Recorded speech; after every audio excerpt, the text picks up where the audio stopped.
Hello and welcome to the Quarantine Theater Company.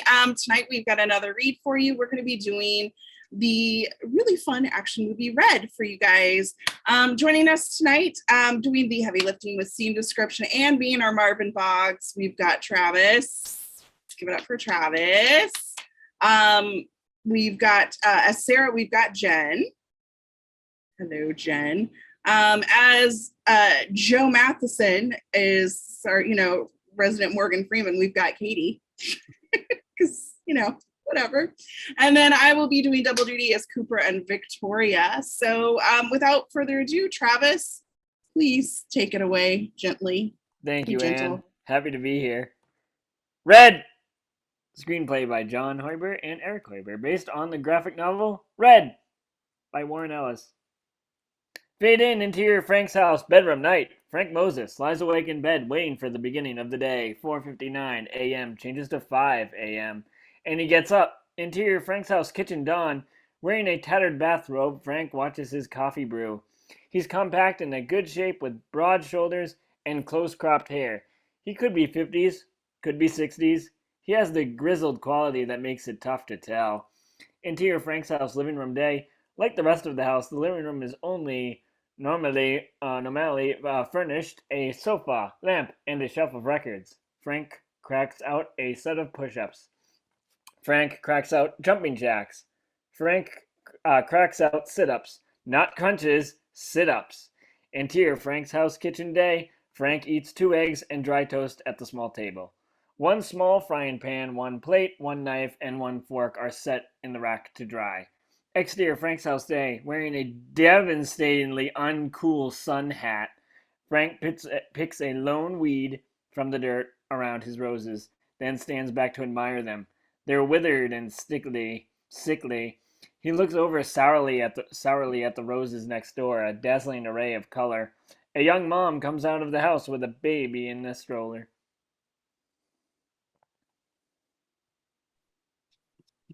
I'm here. Oh my God. Hi, Mr. Moses. Frank puts on a smile and gives her a wave. Interior supermarket, day. Frank contemplates a shelf full of cans of beans. He starts loading up his cart at least 50 cans. Another aisle. Frank loads up 50 cans of spinach. Checkout counter. A teenage cashier eyes Frank as she rings him up. Guess you like beans. All right. Interior Frank's house, kitchen, day. Frank puts his groceries away, revealing that his cabinets are already filled with cans. He carefully places the new ones in back, rotating his stock. Interior living room, day. Frank goes through his mail, tossing the junk, leaving only 1 letter, a green envelope. He tears it open, a check from the U.S. government. Pulling an LP from a shelf of vinyl records, Frank drops into one of the stereos and lowers the needle. Picking up the phone, he takes a deep breath and dials. May I have your social? 543-66-2291. Pension services, please. Thank you, Mr. Moses. Please hold for your representative. Dee-doo. There's a series of clicks as the call is transferred. Interior huge office, day. Continuous rows of cubicles stretch out beneath the fluorescent light filled with operators on headsets. Sarah Ross, older than 30, but we won't say more than that, sits in a cubicle spruced up with spider plants, postcards, and pictures. She's pretty conservative looking and bored. Hi, this is Sarah. Hey, it's Frank Moses. She immediately brightens. Hey, Frank, what's going on? Nothing really. I was just calling because I didn't get my check again. Oh, geez, I can't believe they haven't worked this out. I'll make sure they get another one out today. It's no big deal. Whenever you want to get around to it. I'm just sorry this happened again. Frank leans back, tearing up his neck. Neck? Check. It was check. Yeah. And what are you going to do? A pause draws up between them. Well, I guess So how are your roses doing? Frank hurriedly answers. it's a massacre. I've got rust and mold. I've sprayed them so much they have chemical burns. You try soapy water? That works. I swear. Hey, what are you listening to? He lightens up. It's the Chirping Crickets. Buddy Holly's first album in '57. Never heard it. It's before your time. Hell, it's before my time, but it's an amazing record. This is the first released version of That'll Be the Day. She smiles. You have a lot of free time, don't you? A little bit, yeah. I don't know the foggiest idea what to do with myself. What did you do before you retired? I was in the diplomatic corps. This strikes a chord. Really? I'd give anything to travel more. And believe me, it's not so fun when it's business. I just want to quit my job and move to Spain for 6 months. You should. You'd have an amazing time. I can see why retirement would be hard. Maybe what you need is to fall in love with something new. Frank smiles. Yeah, I guess so. An annoying-looking woman with a pinched face appears at the edge of Sarah's cubicle. It's my supervisor. I gotta go. Sarah hangs up and aggressively stares the woman down. What? Interior Frank's house bedroom night. Frank sits on the floor of the darkened room, repeatedly bouncing a rubber ball against the wall and catching it. Interior Sarah's apartment night. Sarah sits at the table in her kitchen, eating dinner alone and reading a spy thriller. Exterior Frank's house day. Hanging inside, Frank sorts through his mail, 2 pieces of junk, and another green envelope. He smiles. Interior, huge, office day, continuous. Sarah on her headset. You need excitement, a passion, something that makes you feel alive. Intercut, interior, Frank's house, kitchen day later. Frank dumps a can of spinach into a pot. Your excitement is overrated. How can you say that? Everyone needs excitement. The most I get is fighting with my mother. What about? She keeps trying to set me up on blind dates with her bridge partner's kids. She just told me that she's worried that I'm gay. I'm not, by the way. Good to know. I think we need to talk about something else. Frank can't help but grin. What are you reading this week? Just a romance. What? It doesn't matter. Come on. There's a long, guilty beat. It's called Love's Savage Secret. Frank mulls this over. Is it good? It's terrible. I love it. The lead is a sort of Brittany Lindsay character marooned on this island with her tennis pro and a prince. Who's Brittany Lindsay? Very funny. Frank was serious, but let it go. Hey, hold on a second. I want you to hear this. He carefully puts on a record and drops the needle. Buddy Holly's That'll Be the Day echoes out. They both listen. I like this. It's cool, right? Yeah. They listen for another minute. I better be getting back to work.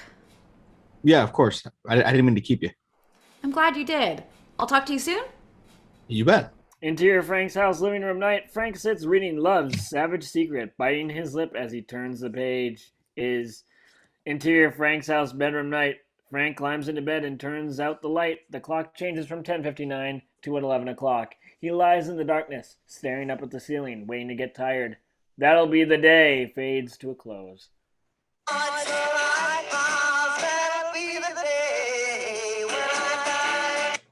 Wow, that was perfect. Exterior Frank's house night, establishing the house is quiet and still against the suburban light.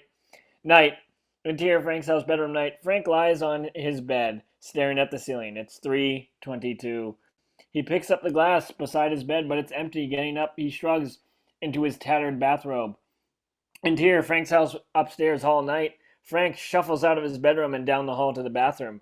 But as he passes the stairs, the camera holds on the darkness of the stairwell, and the darkness suddenly comes alive with motion. 3 commandos in high-tech body armor, night vision, and weaponry are right there. From a small case, the leader takes out a full syringe. The second reaches past him with a snoop scope linked to his head-up display. The hall is clear. The door at the far end swinging closed. They move silently into the hall, listening to the water run. The leader with the syringe, the second empty-handed, ready for the takedown, the third with a machine pistol. The bathroom door stands ajar, spilling out bright light. The commandos lift their night vision as they move down the hall past their guest room, closing in. Wham! They kick in the door, revealing the empty bathroom. As Frank steps out of the darkened guest room behind them in his robe and bare feet, the 3 men whip around, startled. Whap! the commando closest to Frank goes down. The second swings by, but his legs are swept from under him, Frank's heel crushing his throat as he hits the floor. The leader lunges with the syringe, but it's twisted out of his hand and suddenly in his arm, plunger pressed. Staring at Frank, the commando's eyes flutter and drop. Frank is left, standing alone amidst the bodies. He isn't even breathing hard. He crouches down, looking them over without emotion. Interior Frank's house basement night. Frank grabs a sledgehammer at the bottom of the stairs, steps to the middle of the room, and swings. Crack! A thin layer of cement shatters, sweeping fragments away. He pulls out a buried locker. Inside are bricks of cash and an array of passports. Frank quickly stuffs a satchel, then wraps an old 1911 Model 45 semi-automatic and adds it as well.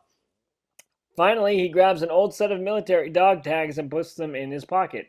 Interior Frank's house bedroom night. Frank finishes dressing, picks up the phone, and dials. May I have your social? Yeah, 543-662291. Status red.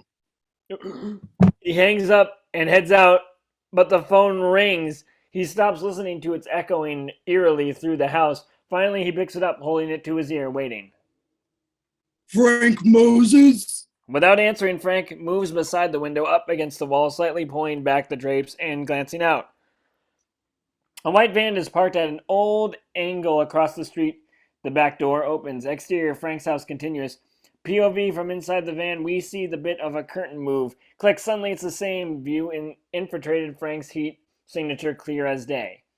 Interior Frank's house continuous. Frank catches a glint of light from the van, exploding into motion. He drops the phone and runs all the way down the hall as 340 millimeter grenades are launched into the house, and boom, a fireball roars down the hall as Frank smashes through a second floor window. Exterior Frank's house continuous, hits the floor and spills out into the yard in a shower of glass. Exterior Frank's house continuous, stepping forward from the back of the van, a fourth commando slings his sixth round grenade launcher and raises binoculars surveying the destruction. Catching a glimpse of motion, he lowers the lenses. Frank is 20 feet away, charging straight at him. The commando scrambles from his sidearm, but wham! He's tackled straight back into the van. The rear doors are pulled close and the engine starts and the van pulls out, disappearing into the night. Exterior Boston suburb night establishing. Supertitled Somerville, Massachusetts. Hell yeah. Boston rises in the distance behind this cute suburban, but by the Charles River. Exterior Sarah's house night. Sarah heads up the walk with a guy full of head shorter than she is. A full head shorter than she is. Anyway, I had a nice time tonight. Thank you. Fred watches her unlock the door. Aren't you gonna invite me in? Wow, you may be short in stature, but your voice is deep as fuck. Anyway, sorry, Fred. Say hi to your mom for me. Interior Sarah's house living room night. Kicking off her shoes, Sarah slides out of her dress and pulls on an oversized shirt already laid out on a chair beside Love's Savage Secret. Settling in, she cracks the book, but then thinks again and gets up. Walking into the kitchen, she grabs a glass, ice, and a pour of bourbon. Then she shakes her head. Fred. And pours a little more. Heading back to her book, she passes Frank. Shrieking, she jumps, the glass smashing on the floor. Sarah grabs a vase to defend herself as Frank puts up his hands. Hey, it's Frank Moses. Stay back. It's me. You eat taste cakes for lunch and your mom thinks you're gay. She stares, words colliding, her fear turning into anger. Jesus Christ! She protectively pulls down her shirt to cover more of herself, backing away. What the hell are you doing here? Frank steps forward, hands still up. You have to get out of the house. What are you talking about? It's not safe here. It's my fault, and I'll explain, but right now, I need you to come with me. She stares at him nervously. I think you better leave. He picks up a small suitcase from the floor. That's my bag. I packed it for you. She looks around, reeling. Did you do my dishes? Frank, clearly guilty, pulling it together, she puts an authoritative tone. Frank, I always liked you, but I'm not about to just run off. Sarah, Keep going, Travis! I'm going. I was waiting for you. Sarah freezes in fear as she draws his 45, but he's staring at her out of the window where a car pulls up across the street. Right now, at the back. I'm not going anywhere. Frank, torn, feeling the seconds ticking by, not sure how to handle this. I was never a diplomat. I was in the CIA, and someone is trying to kill me. That means that there's been surveillance. And if they've been listening to our phone calls, they're going to come after you as leverage. I'm calling the police. The car doors open and 3 men get out, crossing the street towards Sarah. Interior car driving night. Frank's behind the wheel with Sarah's purse on his lap, going through it as he smoothly drives, tossing a nail file and her can of pepper spray out the window. This couldn't be more different than how I had hoped to meet you, if we ever even did meet. He comes up with her cell phone and tosses it out. But things happen, and I think it's important to be flexible. He pauses, taking a breath, knowing it's not going well, but really trying. You know what I mean? Frank glances back for reassurance. Reveal Sarah tied and gagged in the back seat, staring daggers at him. Exterior Best Bet Roadhouse Motel Dawn establishing. As dawn breaks, Frank pulls into his quiet, anonymous ranch-style motel. Interior motel room dawn. Sarah sits on the bed watching Frank warily as he unties her wrists, then reaches out for the tape on her mouth. Sorry. He rips it off. Ow! Want some water? She looks at him, scared but in control. If you let me go right now, I won't press charges. I'm not kidnapping you. What do you think you just did? You were in danger. No, I wasn't. Even if you aren't completely full of crap and people are after you, no one cares about me. They know I call you. They've listened. So what? Frank can't quite look at her embarrassed. What? They know I like you. She isn't sure how to respond. You hardly know me. I know you. She looks away. If you're really CIA, why don't you just call them? Look, I don't know how these guys found me. I have to see someone. I need you to stay here until I get back. You just want me to sit here? It'll be perfectly safe. No one knows where you are. He picks up the tape and tears off a fresh piece. She looks at him in confusion and fear. I'll be right back. She realizes what's about to happen. No, you greedy kidnapping pervert son of a bitch! You can just kiss my... Frank tapes her mouth. Interior expensive high-rise condo home office day. Subtitled Philadelphia, on the streets of Philadelphia. William Cooper, 30, sits at a desk tearing open a manila envelope with the latex gloves. He wears a conservative suit and tie, but his haircut and bearing are those of a soldier. Pulling out several 8x10 black and white photos, he drops them on the desk. They're of a man and a woman in a tryst. A trust? Yeah. Bathroom. Cooper takes out a sheet of plastic with a dozen blonde hairs pressed into it. Lifting them on one by one with tweezers, he places them on a brush in the shower drain in the dust on the floor. As his phone vibrates, he checks the number and answers.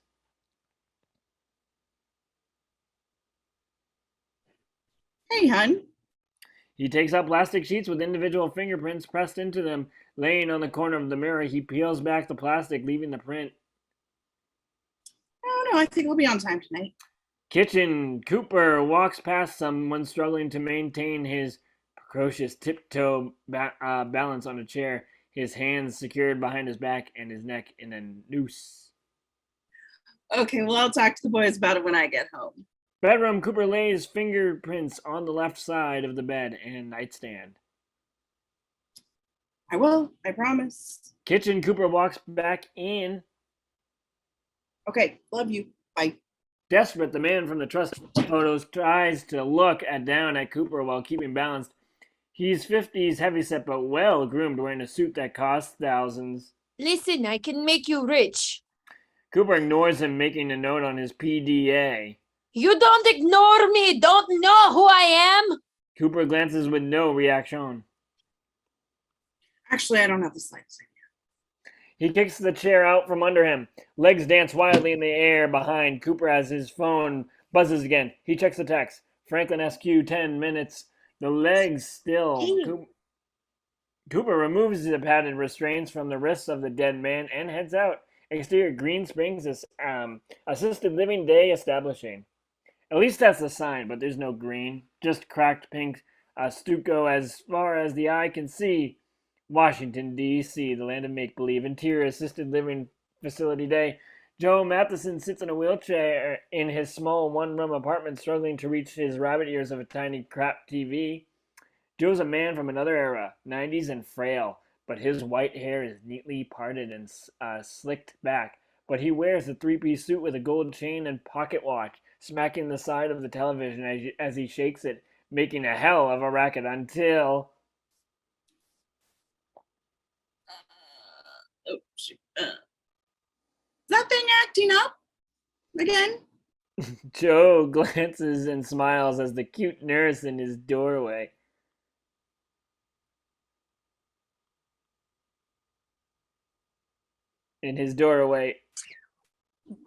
Yeah, can you give it a shot, Marna? Of course. He rolls out of her way and settles it to watch as she's forced to lean way over to reach the antennas. I don't see why you don't move these lower. He admires her ass. Better picture. Try a little to the left. Yeah, that's getting there. Reveal. Frank stepping into the doorway, taking in the scene. He clears his throat. Joe looks over as the nurse straightens up. Well, I think that does it, Mr. Matheson. She walks out, placing a hand on Joe's arm as she passes. See you later. Thanks, Marna. Frank watches her go, marveling. You're unbelievable. Joe grins devilishly, struggling to his feet and pulling Frank into a hug. Huge hug. Your timing is terrible, kid. I didn't see you in forever, and then you finally show you're cutting into my action. Is that why you're always telling me not to come? Frank helps him. Oh. No, all right. Frank helps him sit back down. It's so goddamn embarrassing you seeing me like this. Who do you think you're talking to, Joe? I never thought it would happen to me. Getting old.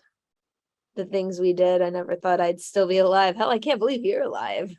Yeah, well, I retired. You? No, can't be. I remember recruiting this wet behind the ears army punk like it was yesterday.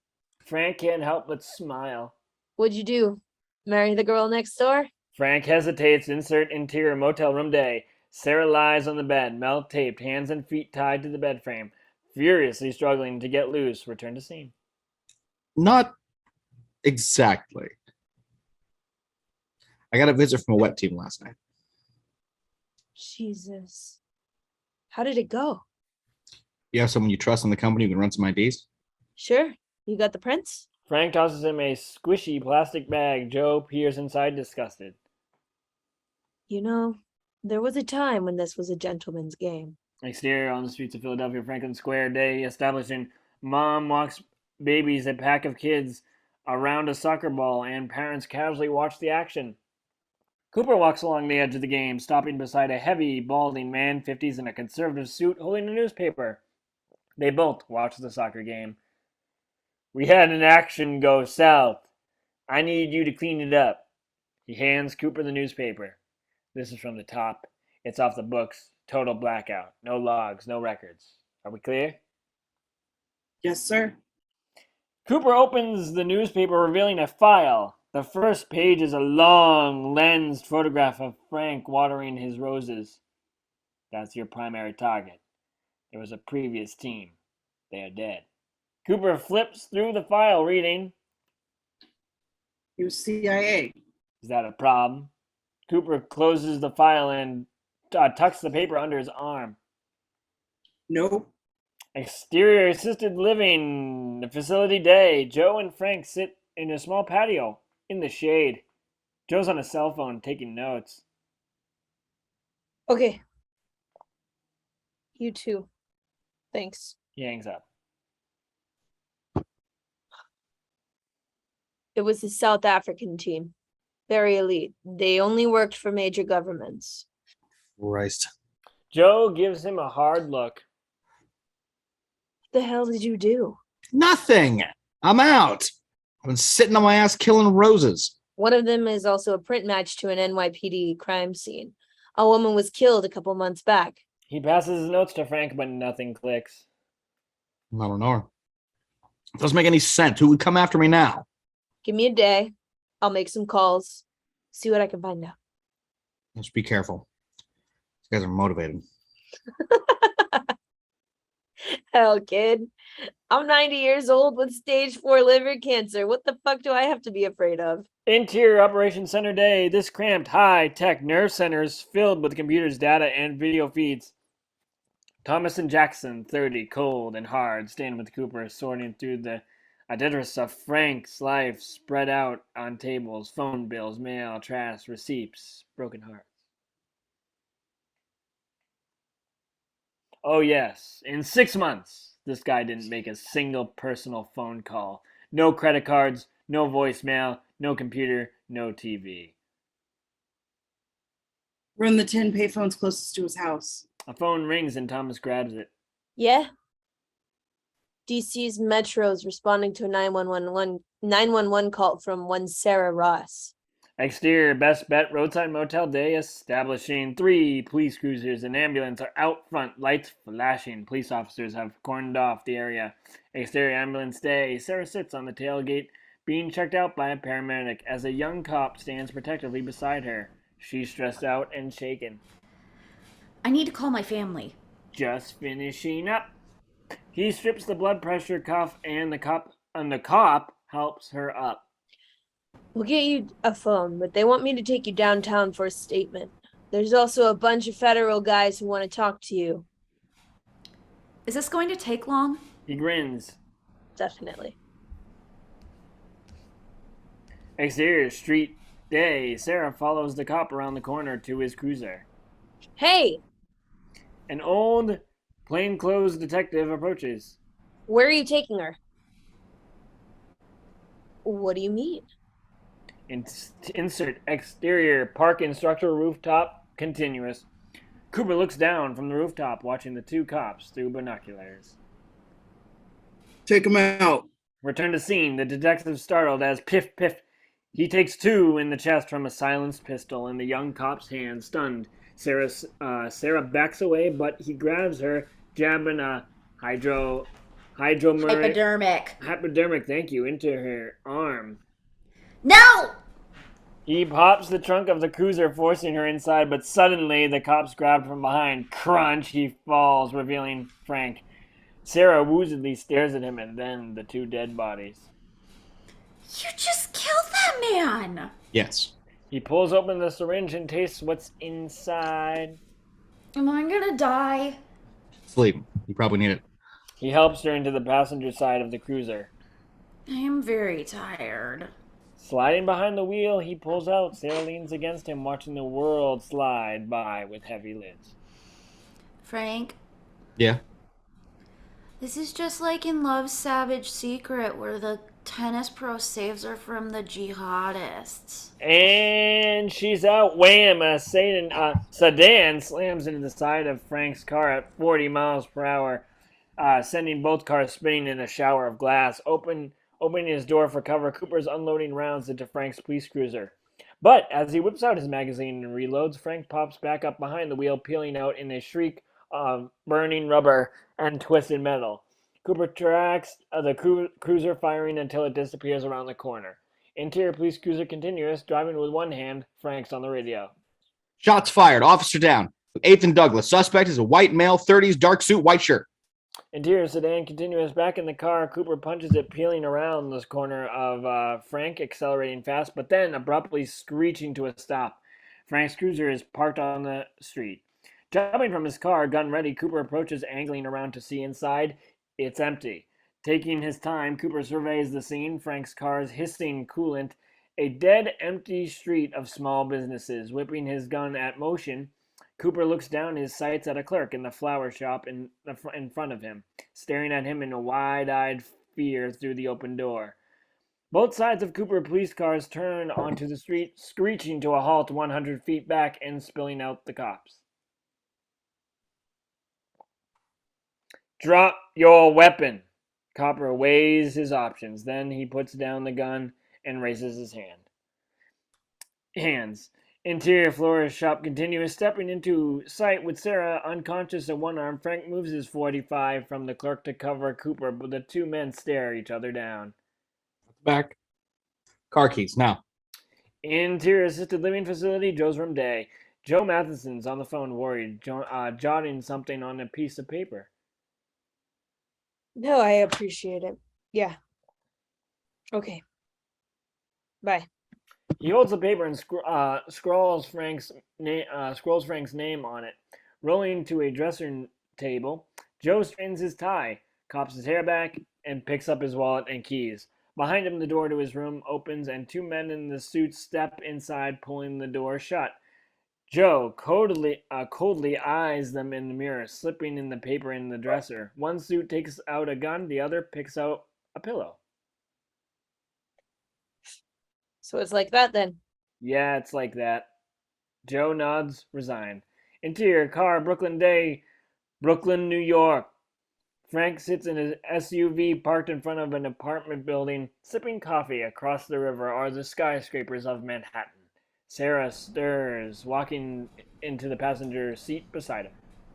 Hey, She looks around, distorted and panicky. well, take it easy. You're okay. Off balance, she tries to calm down. How? How long was I asleep? 6 hours? She nervously Coffee? looks. Oh, sorry. She nervously looks over him and takes it.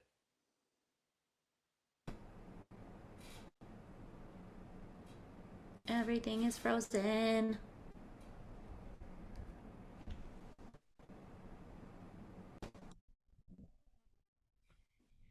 Thanks. Thanks for saving me.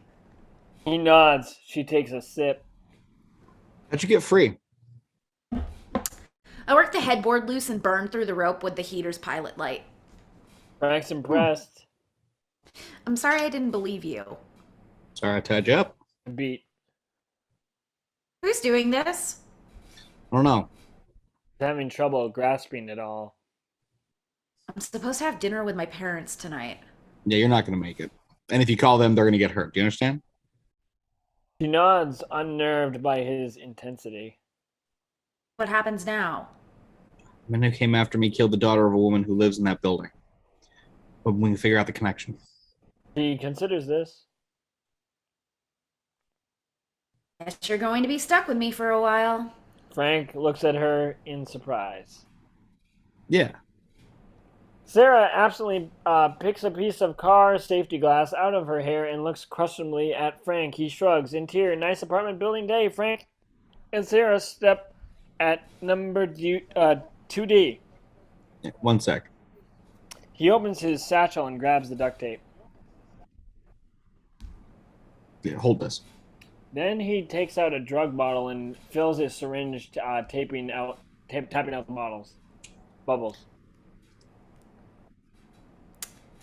What are you doing? I thought we were just going to talk to her. We are.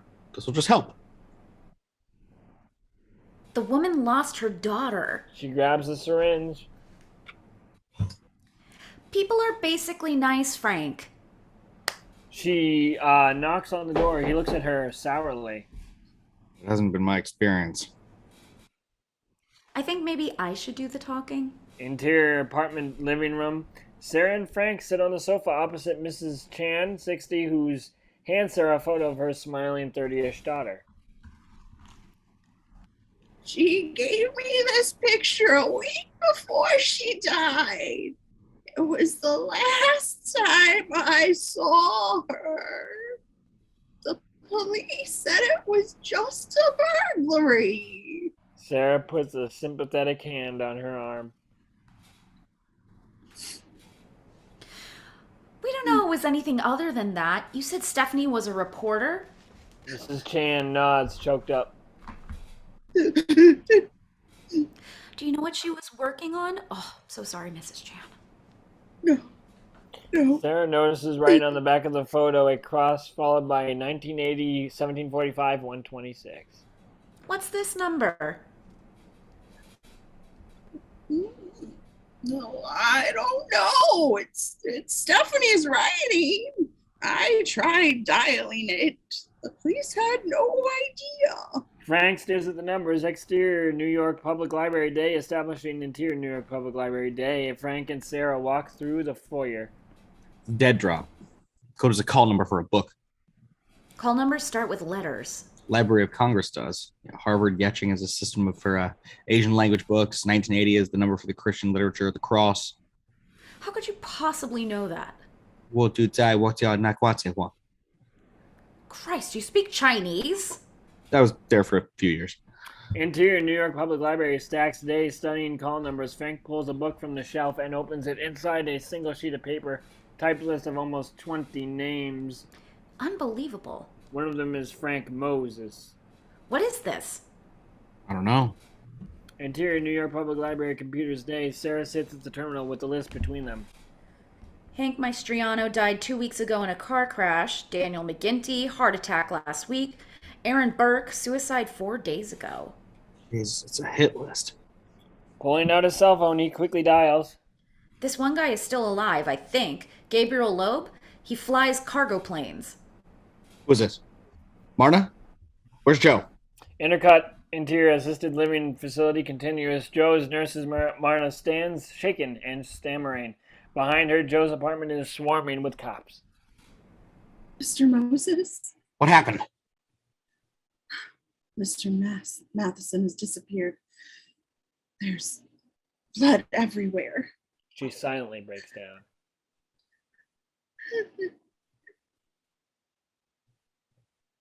Looks like two shooters. Frank's room. No. I found a note with your name on it. He talked about you all the time. He loved you like a son. Marna, what did it say? It's just 2 words. Company. Frank hangs up, stunned. He's beside himself. Joe's dead. She reaches out to him, but he gets up. He's cold with fury stirred to the core of his being. Those bastards are gonna pay. Who? Interior CIA, Langley, Virginia Day. CIA headquarters, Langley, Virginia. Striding across the seal of Central Intelligence agents set in the polished marble floor is Cooper. Interior CIA, Secure Records Depository Day. Cooper stands with Frank's file across from a research clerk at a computer. This man is not a retired Asian bloc analyst who's been out of the field for 30 years.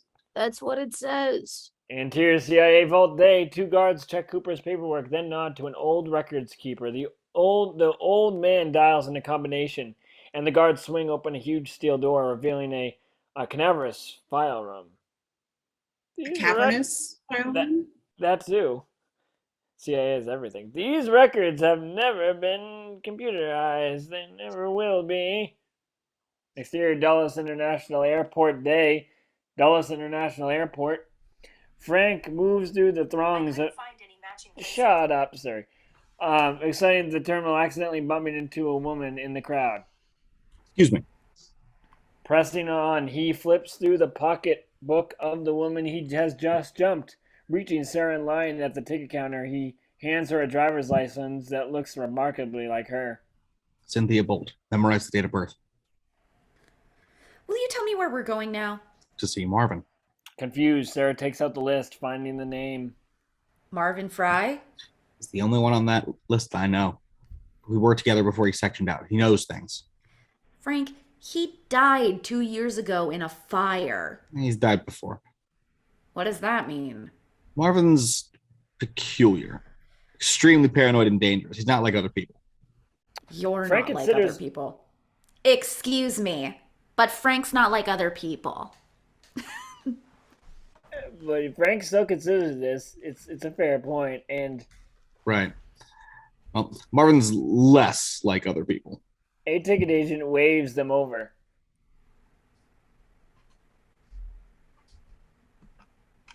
I'm sorry. Things I'm sorry. Things are slow and our computers are down. Someone spilled coffee on the server. Can you believe that? Frank takes the sip of a jumbo java. No kidding. Interior CIA Operations Center Day. Cooper drops a 6-inch thick stack of paper stamped top secret onto the table.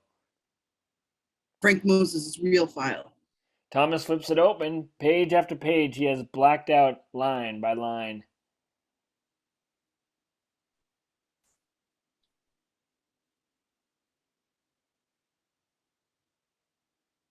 I'm ready. There he is. Is this a joke? They finally get to bits of text here and there. Vietnam, Moscow, Beirut, Iran, Nicaragua. This guy's got to be one of the best Black Ops agents we've ever had. He's off drug lords, terrorists, heads of state, he's toppled governments. Regime change, terminated, eliminated. Jesus. An alarm from one of the computers sends Thomas back to his check system. I've got a ticket to Rio on Sarah Ross's credit card. They've been in the air 3 hours. 3 hours? It looks like someone destroyed the airline's airport server. Cooper digests this, pissed. He's running. He's not running. He knows we're going to be hard pressed to have someone there before him. Does this look like the file of someone who's going to go to Rabbit? It's a dodge. I get this guy. He's good, but he's old school, cloak and dagger crap. He hardly knows how to use a computer. He knows how to wreck one. Cooper shoots him a hard look, thinking it over. We hurt the woman's parents. Do you think it'll draw him out? This catches Thomas off guard. I don't know. Put them under surveillance. Exterior San Diego, International Airport Day establishing. San Diego, Frank and Sarah exit a terminal. Car rental? Long-term parking. Exterior long-term parking day. Frank and Sarah step into the street in the long-term parking lot. A guy in a Jeep screeches to a halt and honks. Move it! We're in a crosswalk. The guy leans on the horn, beep, and revs his engine. Sarah jumps out of the way, but Frank just stands there looking over the Jeep and its mullet-supporting driver. Chop, chop, Grandma! Frank steps to the driver's side window. What? You want to go? Is this thing four-wheel drive? Hell yeah. Insert. Frank slams the trunk of a parked car and the duct-taped guy climbs into the Jeep, smiles at Sarah, and pulls out. Exterior border crossing driving day. Heading south, Frank and Sarah are waved through to Mexico. Exterior dirt road day, bouncing along the dirt road with the sun setting behind them. It feels 1,000,000 miles from anywhere. Up ahead, a walled compound rises out of the desert. Mesa. Mesa. Oh, Mesa. When we get there, don't make any sudden movements. Don't ask to use a phone. In fact, don't even talk about phones or satellites. Sarah stares at him. You're serious. Yeah. Why? Driving up to the front gate, they pull to a stop. Hello? A little Mexican kid appears, pulling open the gate and excitedly waving them into the courtyard. Frank pulls forward, and suddenly the ground gives way and the entire Jeep collapses into a pit trap. Frank instantly out the roof of the car, jumping clear. But as he hits the ground, a figure in desert camo bursts from a spider hole, leveling an assault rifle at Frank's head, screaming. Who are you? Jesus, Marvin, it's Frank. Why are you trying to kill me? I'm not. You are! As Marvin's finger tightens on the trigger, Frank lashes out, pulling the barrel past him, and the fight is on. Marvin throws 2 quick punches, connecting hard, but Frank counters, sweeping the leg, and they land in a heap with Frank's .45 in Marvin's face. Why do you think I'm trying to kill you? Because the last time we met, I tried to kill you. Frank considers. That was a long time ago. You sure? Some people hold on to a thing like that. I'm not trying to kill you. Marvin thinks it over and smiles. Okay. So get your knife out of my balls. Reveal, Marvin has a blade pressed to Frank's crotch. They slowly lower their weapons. Marvin helps Frank up, dusting him off. He's older than Frank, weathered, with wild hair and bright eyes. Reaching into the pit, Frank helps Sarah out of the car. Sarah, this is Marvin Fry. Marvin, she's okay. Promise. Hello. Marvin eyes her with suspicion, then abruptly turns and starts out the front gate, walking into the desert. Come, I'll show you the house. Frank glances at the beautiful Hacienda behind them. Hacienda. Oh, Hacienda. Yeah, nice to meet you too, behind them. So what's that? Marvin doesn't even turn around. The decoy. Interior bunker room day. A door in the ceiling opens and harsh sunlight breaks the darkness, revealing stairs running down cast of concrete walls. Marvin, Sarah, and Frank make their way into the Utilitarian bunker, past barrels of water. Utilitarian. Oh, that too. Past barrels of water and fuel, MREs, and dry goods. Why do you live in a bunker when you have that beautiful hacienda? I moved out last year after that helicopter flew by. I could feel their eyes on me, wet like peaches. Sarah glances wide-eyed at Frank, but he waves her off with a "don't go there" gesture. Marvin leads into the living room, smiling gently. So let me see this list. Frank hands it over as he glances uneasily at the ratty chairs and dozens of racks of firearms, crates of C4 grenade launchers, and Stinger missiles.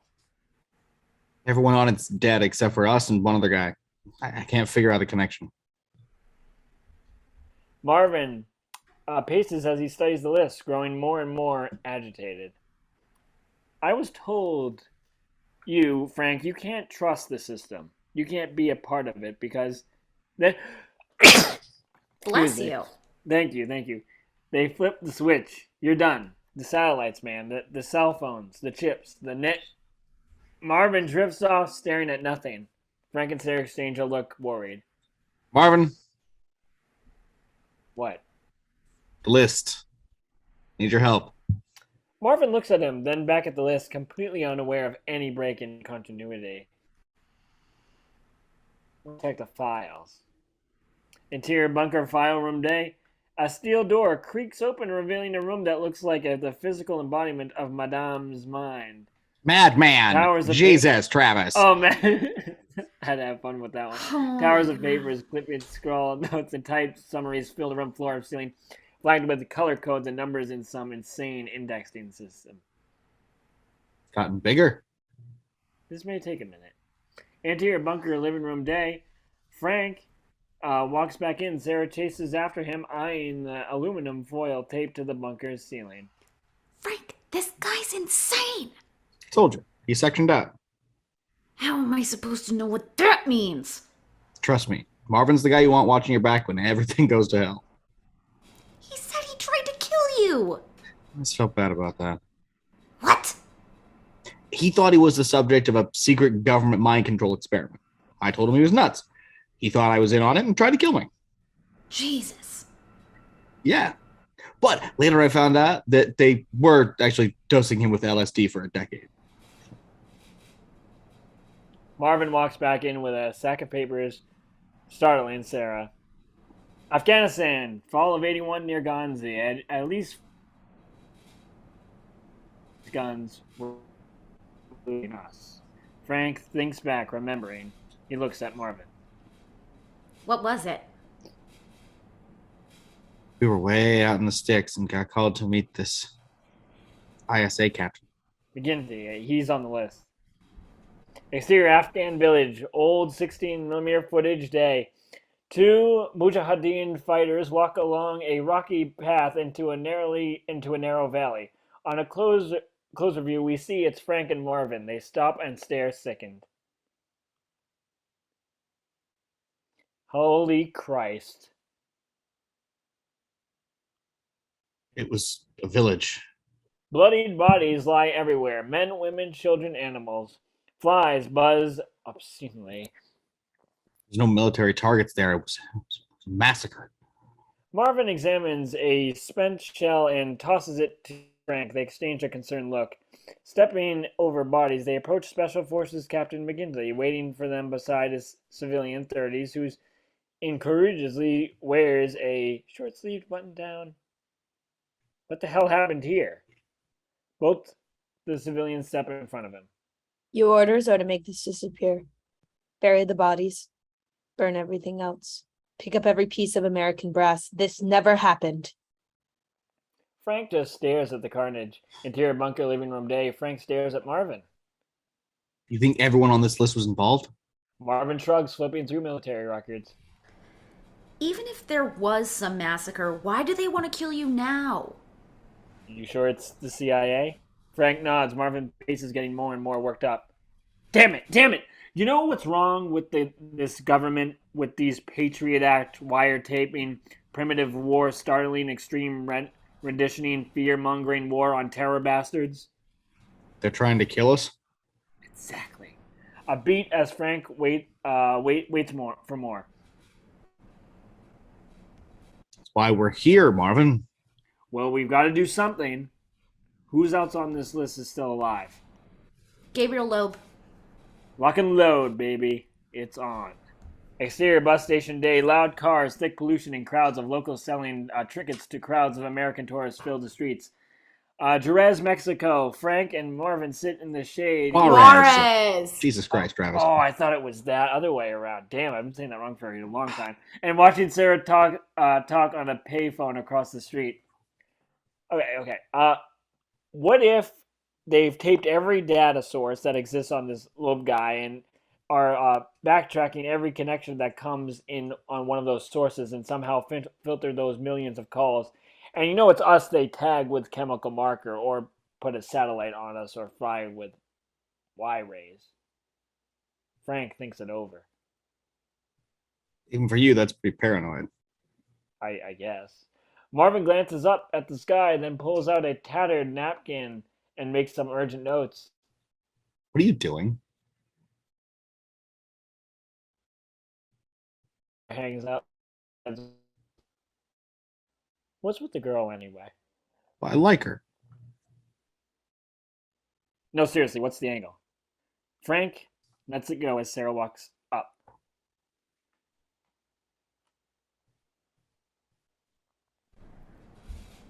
Loeb is coming into San Antonio. We can meet him at the air freight terminal. It's his first return to the country in 4 weeks. Marvin looks at Frank.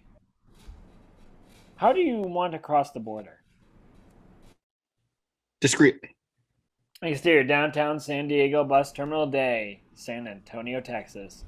A group of noisy senior citizens carrying tons of cheap Jerez tourist crap disembark from a tour bus.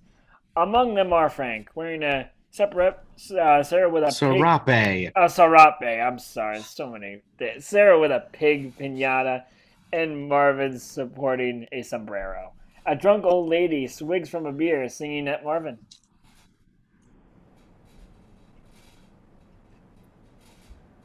La cucaracha, yo no puede caminar. La cucaracha. Next time, let's just hijack someone or blow something up. Next time I get the serape. I always get the serape. He does. Walking away, Frank and Sarah and the serape to a taxi stand and look around for a cab.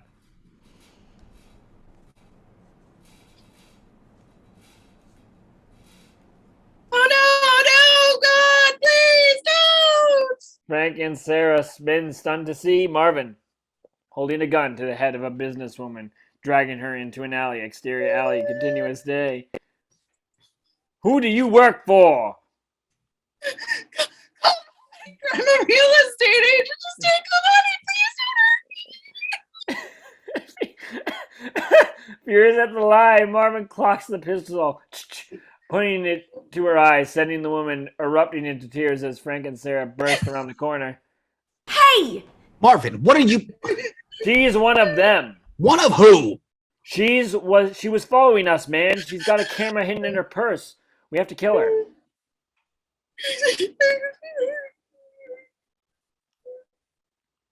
No.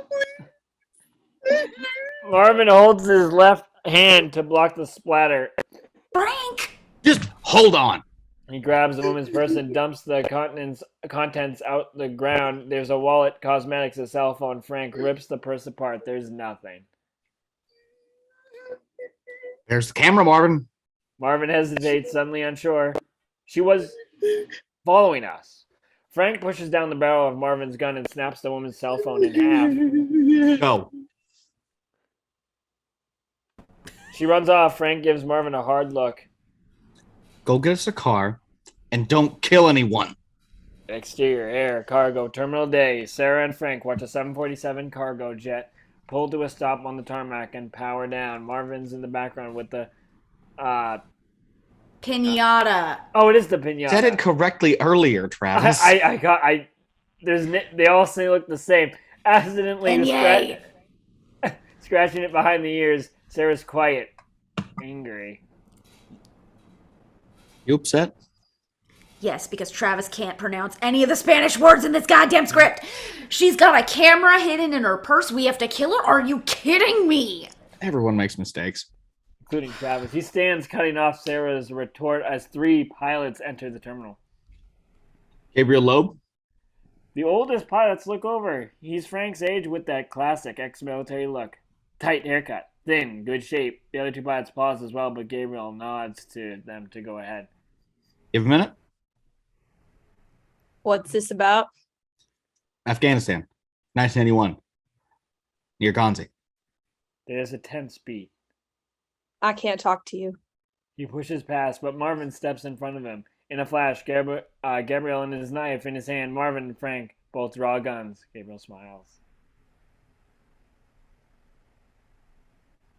Pair beats ace. Interior air cargo office day. They walk Gabriel into the second-story windowed office looking over the airfield. Marvin circles the room looking out the windows. Y'all fellas hear about hear the one about the West Texas Jew boy twice decorated Marine pilot said to the Chinese New York Times reporter? What? Nothing. I didn't tell her a damn thing. Frank looks at him coldly. She's dead. And everyone on her list is dead except for you, me, and him. CIA has targeted everyone who was there. Gabriel's stunned. Oh, Christ. Frank stares at him, realizing.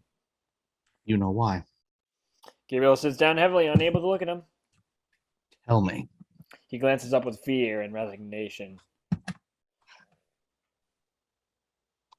They had me fly this guy out there from the Gulf, middle of the night, hairy little airstrip in the middle of nowhere.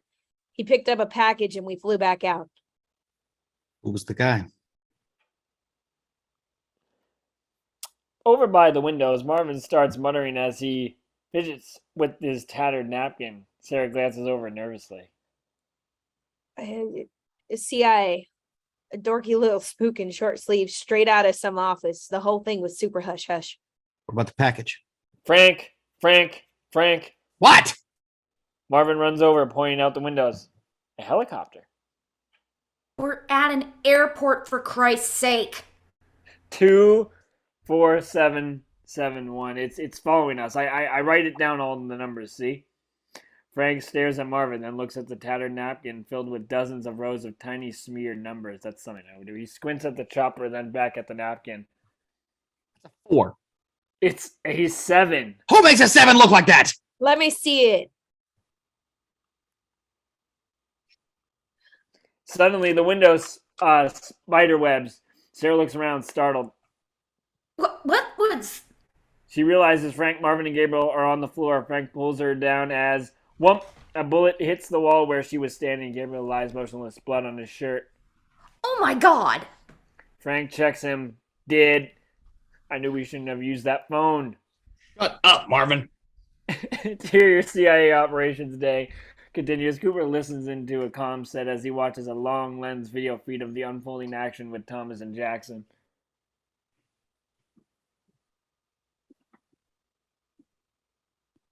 One target down. I have no visual. Fire for effects. Insert video feed. Gunfire flash frames the silent footage of the shooter unloads bullet chewing on the window of the building. Frank runs low and fast through the air cargo office, dragging Sarah after him as he holds onto the piñata. Return to scene.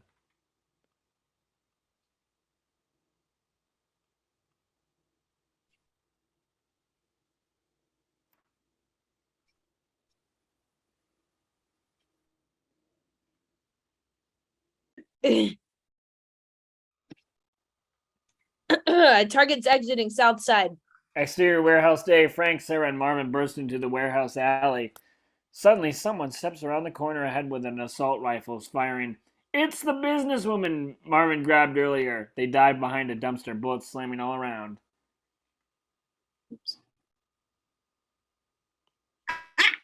I'm gonna fuck you up, old man. Marvin gives Frank a look.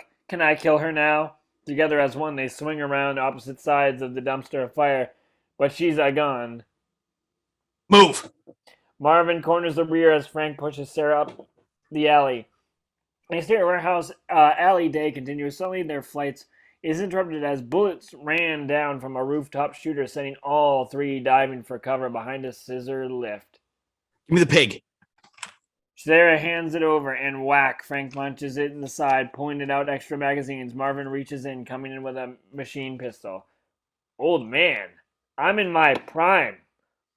Frank scoffs. Pissed, Marvin jacks a cartridge out of his gun, catches it in the air, and holds it out. Bet you can't take this bullet out of my hand. More bullets slam around them. Not now, Marvin. Bet you can't. Quick as a flash, Sarah grabs the bullet. Can we go now? Marvin is stunned. Wait! I wasn't ready. Do it again.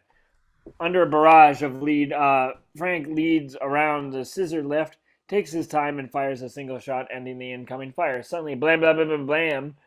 Bullets fly out of the wall beside them, just missing. Stunned, Frank and Marvin fire back through the wall. Nice. How the hell? Satellites. He looks up the sky and flips it off. Interior CIA Operations Center continues. Cooper watches the big screen, which has up a satellite pictures of the area with red thermal signatures of the people on the ground, including Marvin and his finger.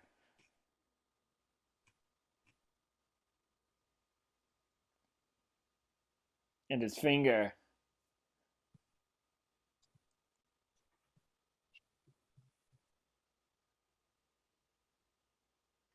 I know. And his Two men finger. down. Oh, 2 men down. Jackson sees something on screen. Hold on. This is going to be good. Exterior warehouse alley day continues. As the far end of the alley, the businesswoman steps around the corner with a shoulder-mounted rocket. That's not good. Frank grabs her, running all around the alley. Fist, kaboom, the scissor lift explodes like a toy.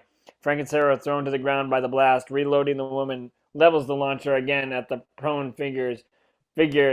But suddenly Marvin steps from the burning debris, standing his ground, facing her down like a gunfire. The woman's finger tightens on the trigger.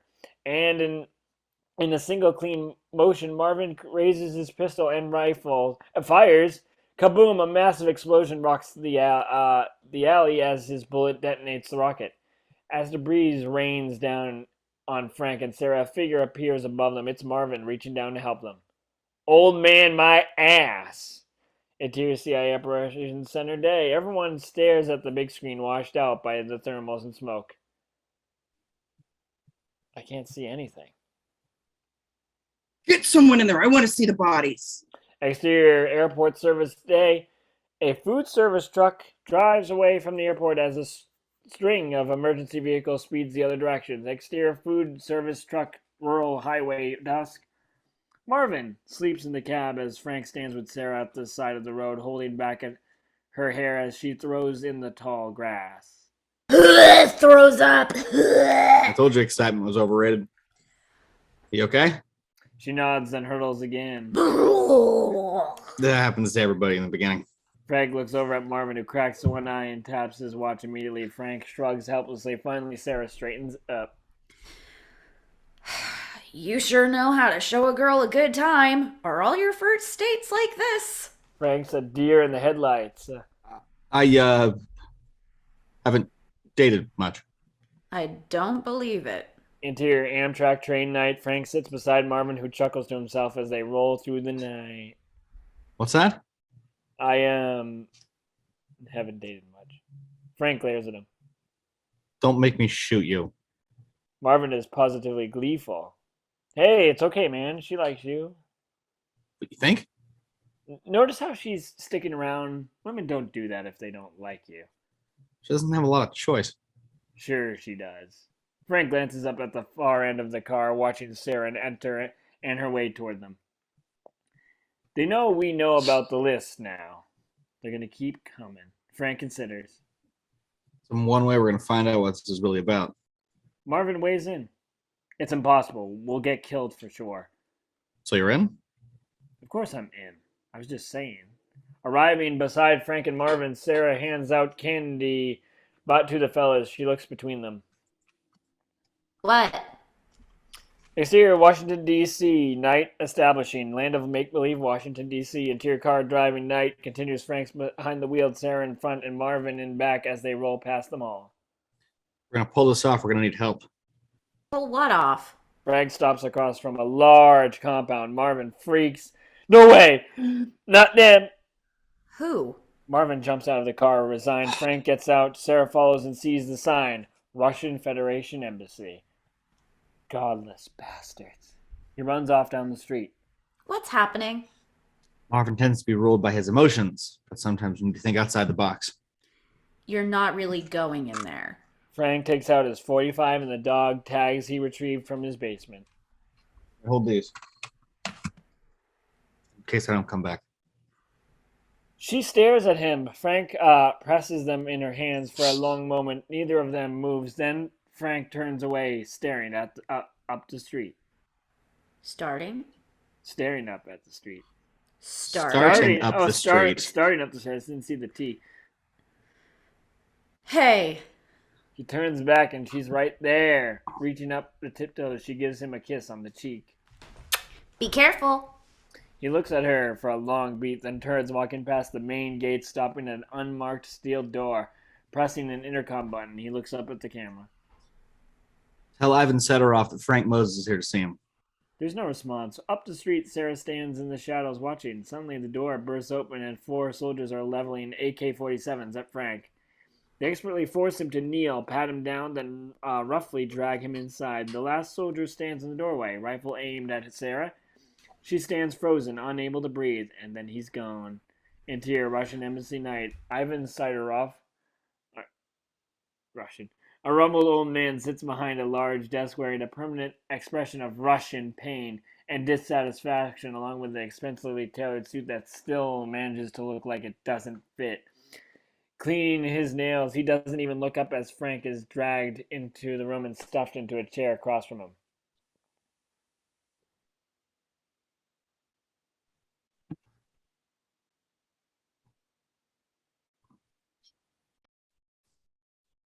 Got it. Leave us.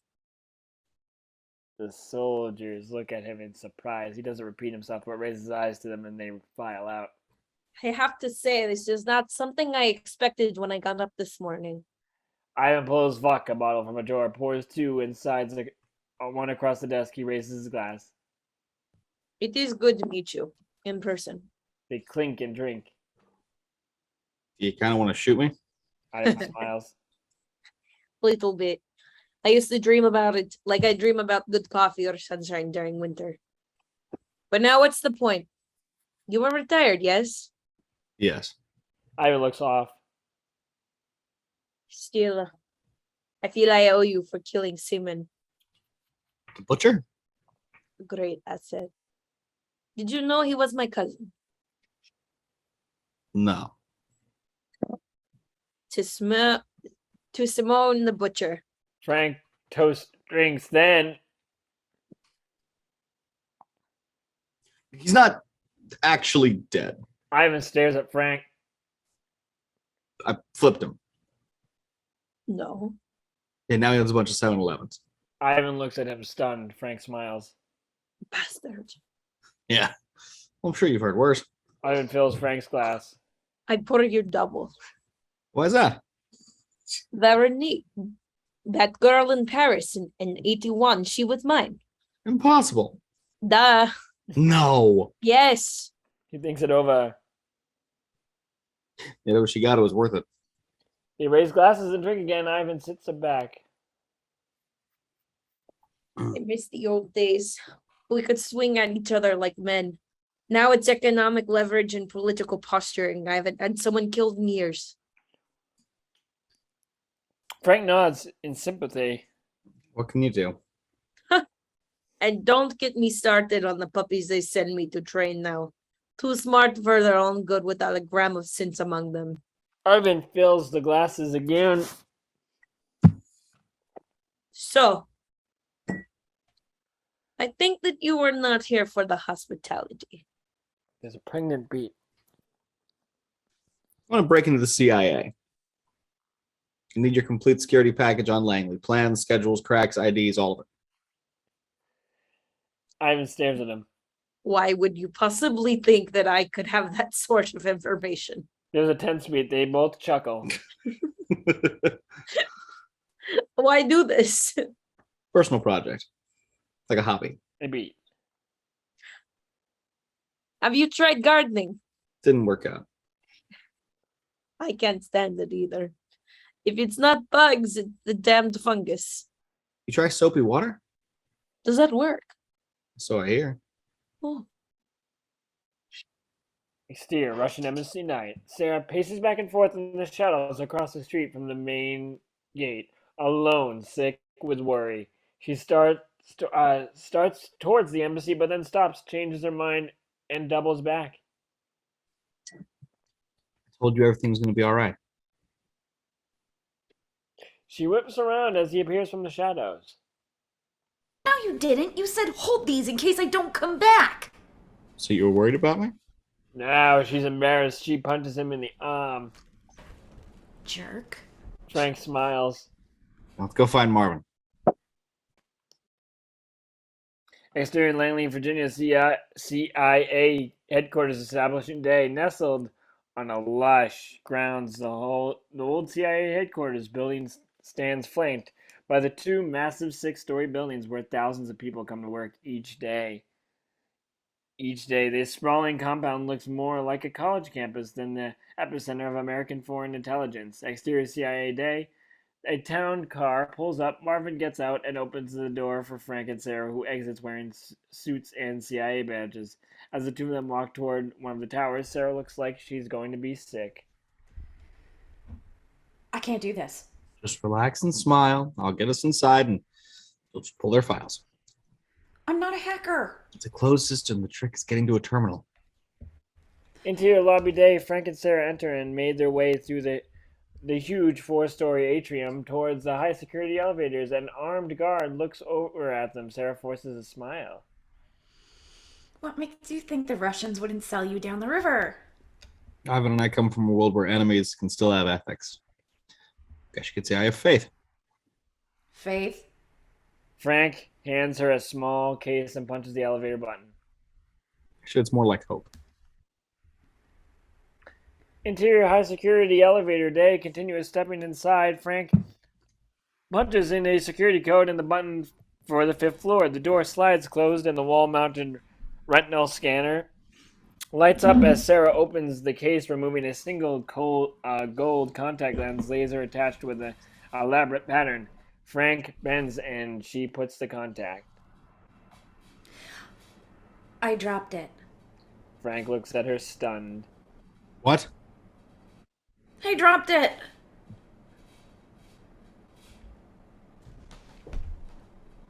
Scan incomplete. They both drop to the floor, frantically searching. Gently. Damn it. Scan incomplete. I don't know how long. An alarm suddenly sounds. Oh God. Oh God. The doors roll open and 3 security guards officers stand ready, hands on their weapons, looking down at the Frank and Sarah on all fours. There's a serious, awkward beat. The general dropped his contact. Frank looks at her in disbelief. Well, are you gonna help us or what?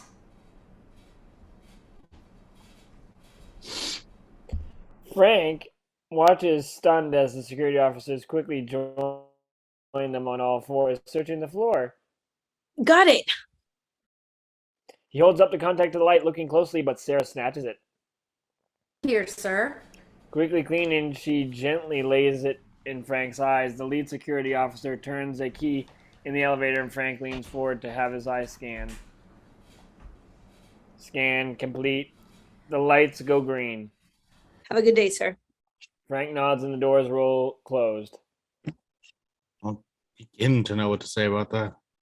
Interior fifth floor hall day. Frank leads Sarah to a heavy steel door with an elaborate electronic number pad / scanner beside it. Frank nods. You know these locks cost $85,000 each. No. He pulls out a mat knife and cuts a hole in the drywall beside the door, then reaches it and opens the handle. God forbid, forced low bid government contracts. He tapes a single sheet of paper over the hole in the wall. Security is everyone's business. Pushing open the door reveals a small high-tech room with a lone computer terminal. Interior secure server day. Sarah sits at the computer with Frank behind her, watching her fly through files and directories. What do you think the punishment is for what we're doing? Depending on what they charge you with, either life in prison or death. Awesome. She brings the profile of the killer dressed as a young cop who tried to grab her at the motel. There. Work the assignment tray back to see if you can find the executive. A few keystrokes later, she brings up Cooper's photographic file. I want everything on this guy. Interior Operations Center day continues. Thomas stares at his computer, flipping out. Someone's tripping flags in the system. They're all over our players. Cooper's at his side in a second. Who is it? In confusion. It's internal. Directorate on 5. Cooper hustles across the room and grabs the phone. We have a breach on 5. Interior, fifth floor hall. Boom. 6 tentacle badasses and body armor burst into the secure server room, leveling weapons. Sarah whips around. Interior Operations Center day continuous. Boom. Frank Hick opens the door, bursting aside. Thomas makes it to his feet before his face is bounced into the desk, and he hits the floor.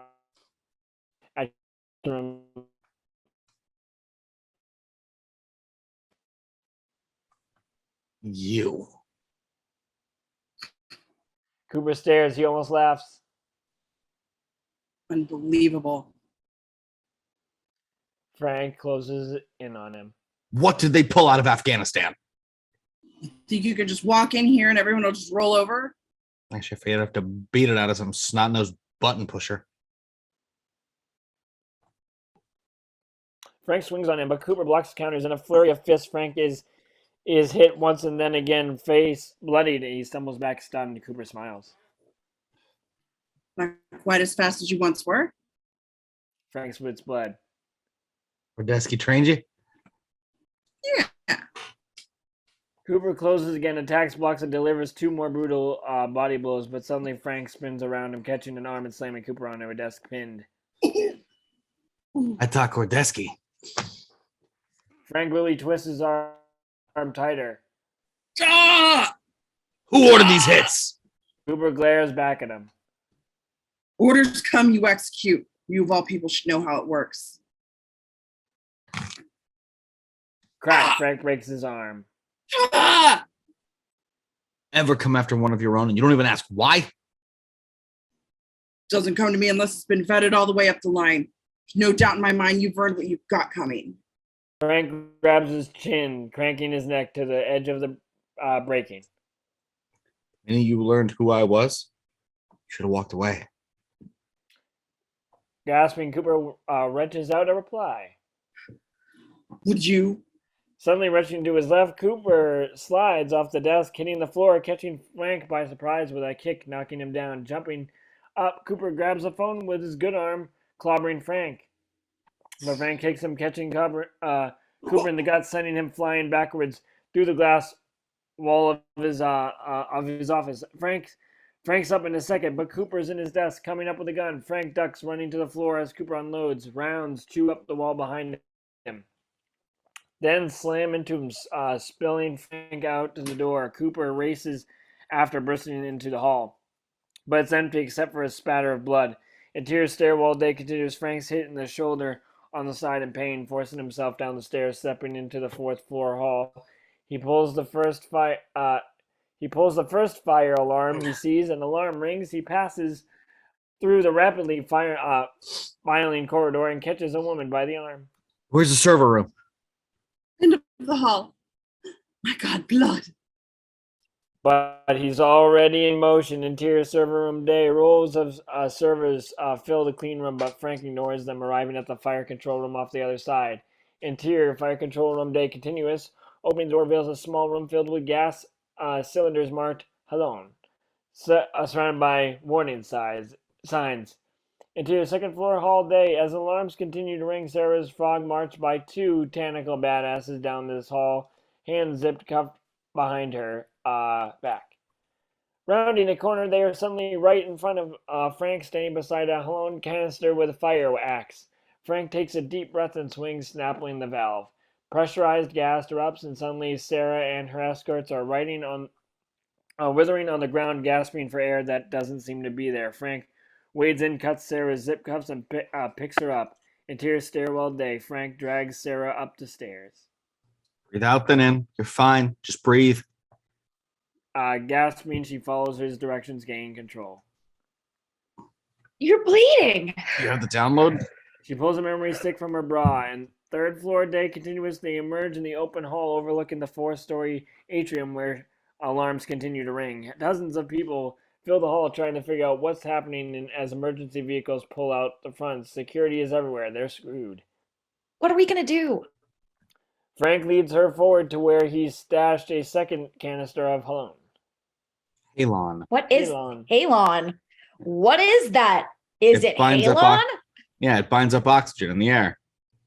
That's why I'm getting that thing. Kicking it over, he gets it rolling and smash. The canister breaks through the glass panel under the rail and falls 3 stories and poof. Suddenly everyone is gasping and screaming, choking, flipping out. She looks at him in horror. Relax, it's just uncomfortable. Feels like nerve gas. Exterior CIA day establishing. Cooper stands outside the headquarters building scanning faces as people stream outside desperately searching for Frank. But pulling back reveals there are thousands of workers flooding from the building. It's hopeless. Exterior visitor parking day continuous. Frank and Sarah separate from the crowd, Frank leaning heavily on Sarah as they make their way towards the town car and at the back of the lot. Marvin behind the wheel, ramrod stiff, sunglasses on, staring straight ahead. Marvin, help me. But Marvin doesn't move. Getting closer, they see handcuffed to the steering wheel with a gun pressed to the back of his head. Hold up. The back window rolls down, revealing Joe Matheson. Frank can't believe it. Joe! There's something wrong with this guy, Frank, in the head. Frank grins. Yeah, I know. You okay, Marvin? I don't want to talk about it. Help him in here, honey. Sarah pulls open the door and settles Frank into the car beside Joe. I thought you were dead. Insert flashback interior assisted living facility day. Joe kicks his wheelchair around his face to the 2 killers. They've astonished to see we just lost Anne.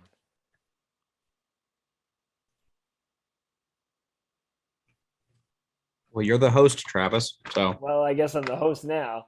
So why don't you pause it? I will pause it. I don't have a pause button. Hold on.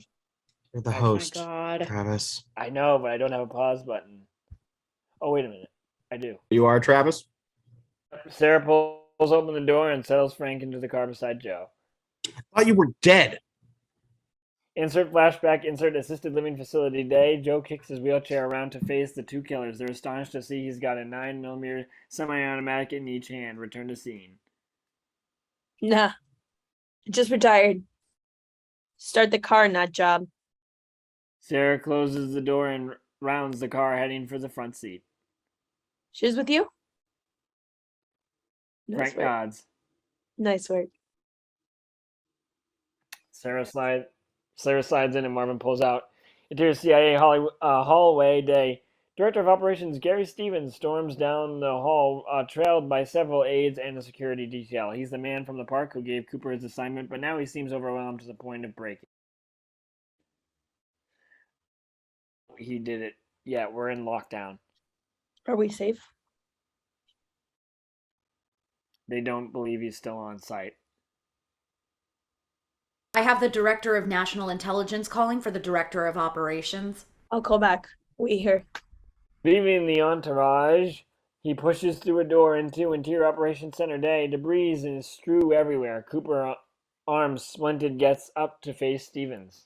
How the fuck did this happen? Do you understand the ramification of this breach? How this makes us look, the attention this attracts? Sir, Shut up. You just got your high-tech ass handed to you by your target.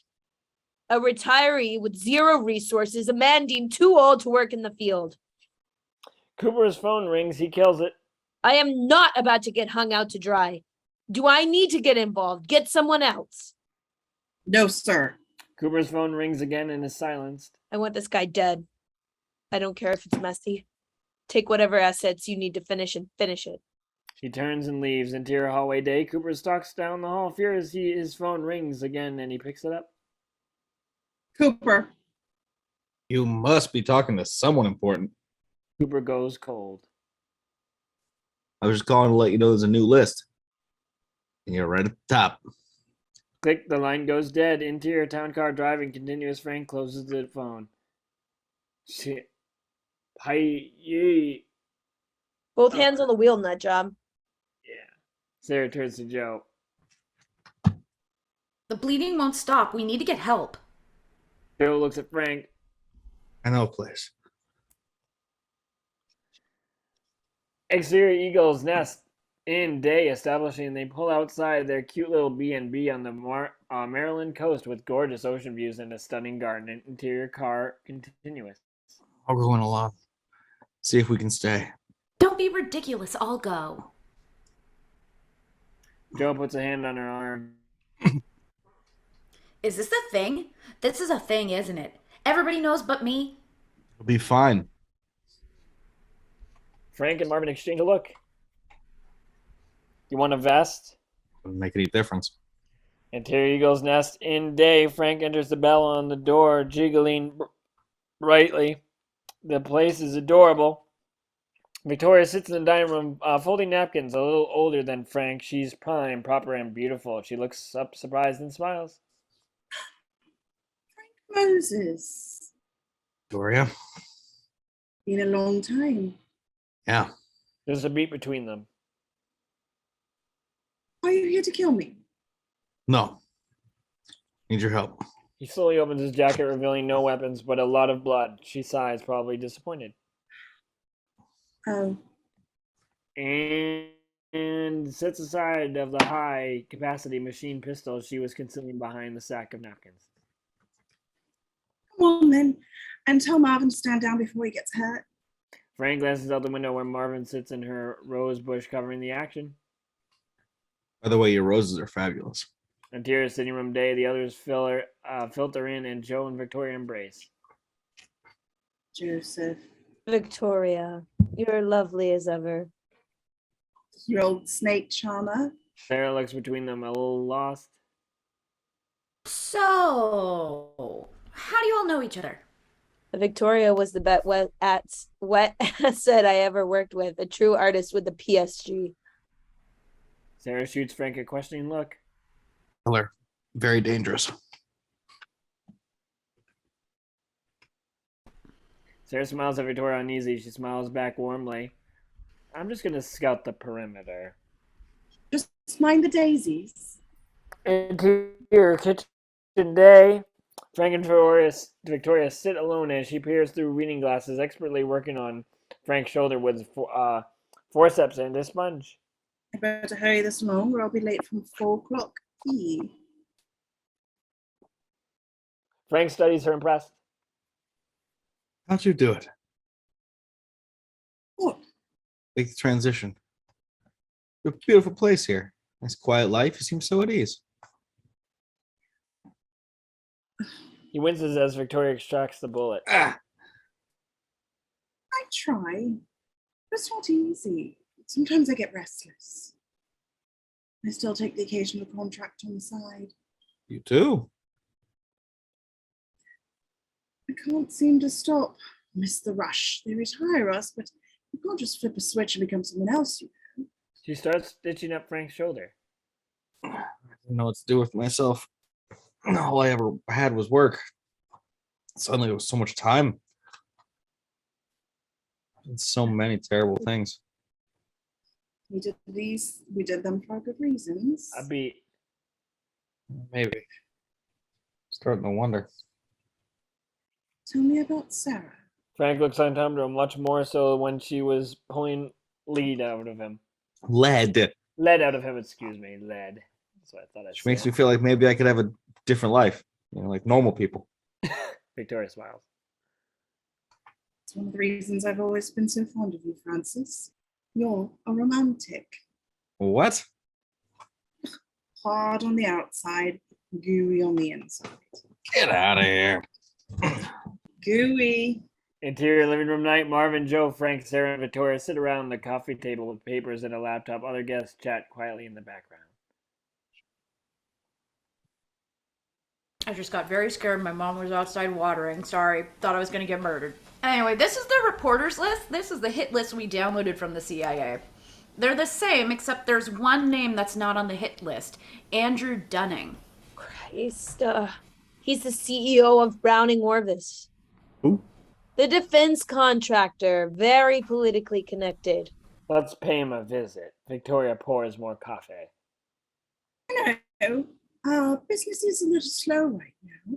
Frank smiles wide. Interior Cooper's house night. Cooper sits in his suburban living room, reading Frank's file as his wife Elizabeth walks in, dressed for bed.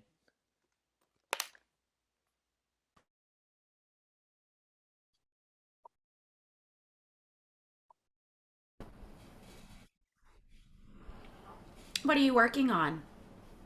Yeah, just trying to figure someone out. My arm hurts too much to sleep anyway.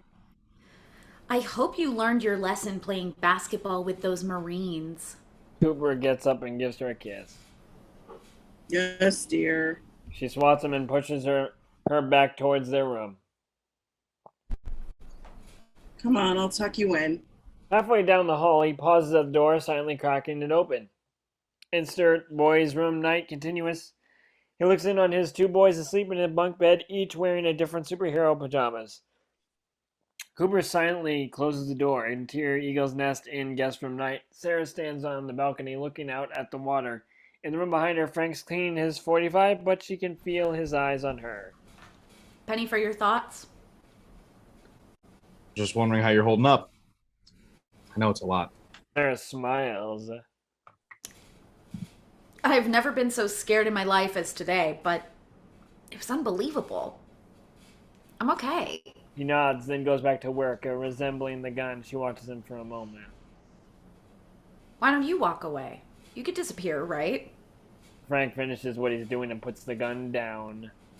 Hide and go set up somewhere else? She nods. Dragging you along on this, I think about it. But letting this happen, then now, I can't. She comes inside, picking up the cot and that has been wedged into the room and moving it along one wall. I think you should sleep in the bed tonight. Don't be silly. That's not what I meant. I don't understand. Come here and let me explain it to you. Reaching out, she takes his shirt and pulls him into a kiss. Exterior Maryland Estate night, establishing Dunning Estate, Maryland. This epic mansion sits behind great gated walls surrounded by tennis courts, a pool, a helicopter pad, guest houses, and rolling lawns from the woods down to the water. Exterior woods night. Frank sits with his back against a tree as Marvin checks it out with binoculars. They're both clad in black.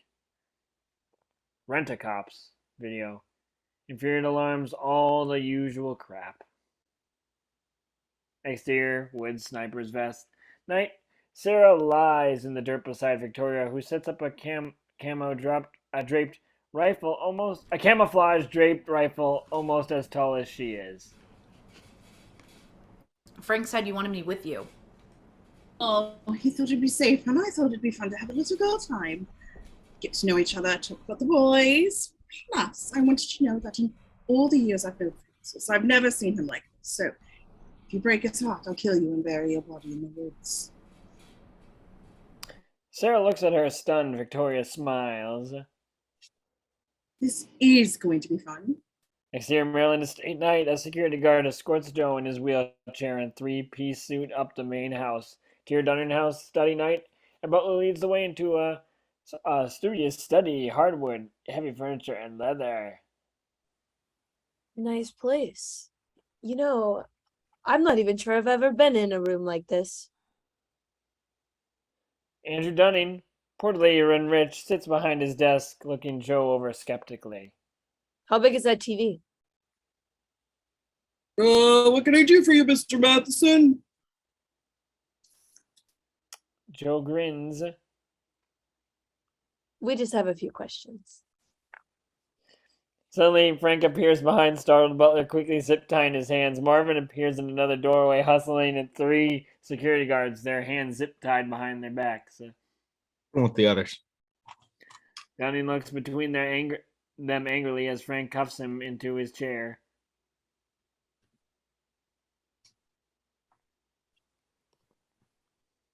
Sorry.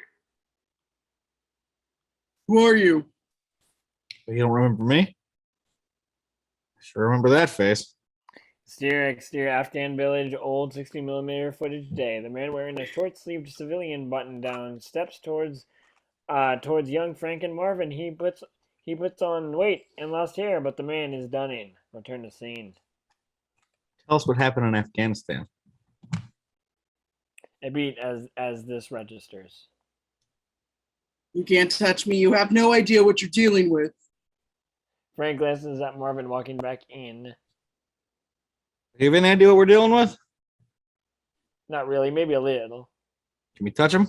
Definitely. Frank starts unpacking a bag, blowtorch, drain cleaner, vice grips. Did you know that Frank here wrote the CIA field manual on torture? The old one. Wait, hold on a minute. Frank fires up the blowtorch. Yeah, I like this one. Where'd you get it? Dunning stares in fear. Home Depot. Everything for less. $12. No kidding.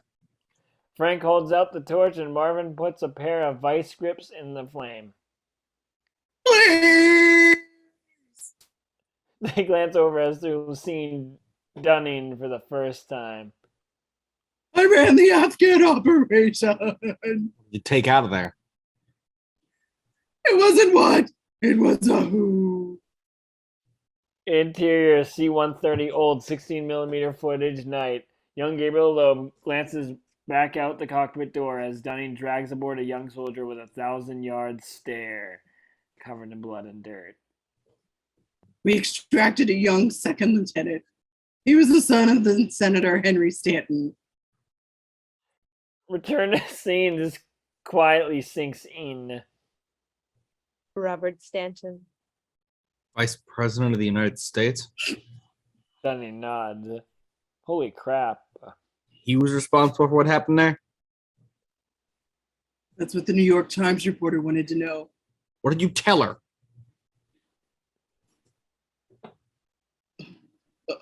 I said I didn't know anything about it. And then you called the vice president. Of course, our families have been friends for years. Oh, wait, what did you think was going to happen? He ordered everyone killed except you. Your freakish nose. I didn't know that. Oh my god, Victoria's voice interrupts, cracking over the radio. We have major activity on the perimeter. Somebody serious is setting up shop. Dunning smiles at Frank, cocky once again. You finished? The company's had me under surveillance since your little stunt over there. Exterior Woods Sniper's Nest Day continues. Victoria lies dead, still sighing through her scope as Sarah fidgets nose. God damn it. I don't see how you can be so calm. Victoria smiles. So, how did you two meet? This isn't what she expected, but Sarah allows herself to be deflected. We just started talking. There was something about him. Of course, now I'm a fugitive. The CIA wants to kill me, and I'm hiding in a hole. Oh, I was in love once with an agent. What happened? Well, the relationship wasn't sanctioned. When it came to light, my loyalty was questioned, and I was told to kill him. It was a test. He says it all so matter-of-factly. Sarah looks at her, stunned. What did you do? I put 3 rounds in his chest. Exterior, Chicago, Maryland State Command Post Night establishing heavily armed commandos in body armor and black continue to unload from FBI vans as the FBI commander wades through the deployment, finding Cooper and handing him a phone. We're in position, sir. Perimeter set. No one's getting out. Interior Dunning's house, study night continuous. Marvin lies on the floor, peering out a window. How's it look? Remember the Alamo? They have sniper positions on the north, west, and east sides. Ground personnel in force out front, back up in the rear. I'd estimate 60 total. The phone on the desk begins to ring. Frank picks it up. Intercut exterior Maryland State Command Post Night. You've done a lot of service for this country. Oh shit, sorry. Juggling these filters is just Earlier. not pleasant. What? Oh, I've been reading your file. Yeah, you learn anything about how to be an agent yet? Cooper's calm and even pacing as he talks. You've done a lot of service for this country, and when I put together with your CIA visit, where the only person that got hurt was me, I would say you value American lives. But if we come through that door, people are going to get hurt. Yeah, I expect so. You don't want that. I didn't start this. I have orders. They're coming from the vice president. He ordered these hits to cover up war crimes he committed in Afghanistan in September 1981. I buried the bodies in 81. They have you doing it now. You're killing everyone who was there. I don't believe that. If you did, would it matter? Cooper thinks it over, weighing it out. Yes. So what do you propose to do about that? Give yourself up, take you into custody, and you'll get to tell your side of the story. Frank smiles grimly. Yeah, sure, I will. Even if you brought me in, someone would just put a bullet in my head. It's not true. If you actually believe that, you're more naive than I thought. You're surrounded. The FBI is going to take you apart. There's no exit here. But how it goes down is up to you. Cooper hangs up. Interior Dunning's house foyer continuous. Frank watches Marvin laying out his numerous weapons. Joe puts a hand on Frank's shoulder. We don't have a lot of options, kid. Yeah. Somebody's going to have to make the tough choice if any of us are going to make it out alive. A long, quiet moment of understanding passes between them, love and sadness. I think you're going to have to give yourself up. Finally, Frank nods. Exterior Maryland State Command Post Night. Cooper's phone rings. He answers. Hold your fire. Coming out. Frank hangs up. All units hold fire. Repeat, all hold fire. He's coming out. 200 yards out, Cooper watches the front door of the house open and a lone black-clad figure steps out, hands raised. Crack! A shot rings out. Frank falls, stunned. Cooper looks around, furious. Who fired that shot? No one says anything. Where did that shot come from? He turns, reeling, realizing Frank was right, but he's not in control of his situation. Cooper draws his weapon and he charges towards the door. Frank lies motionless on the hallway. Cooper rolls the body over. It's Joe Matheson dressed in Frank's clothes. He's dead. Pushing on Cooper. Suddenly, gunfire erupts from the back of the house and radios are screaming. FBI sniper teams are taking fire. 2 suspects have broken perimeter. Hell. Exterior Maryland Estate, backfield night continuous. Frank and Marvin race across an open field, making for the woods in the distance. Exterior Maryland Estate, FBI sniper nest, night continuous.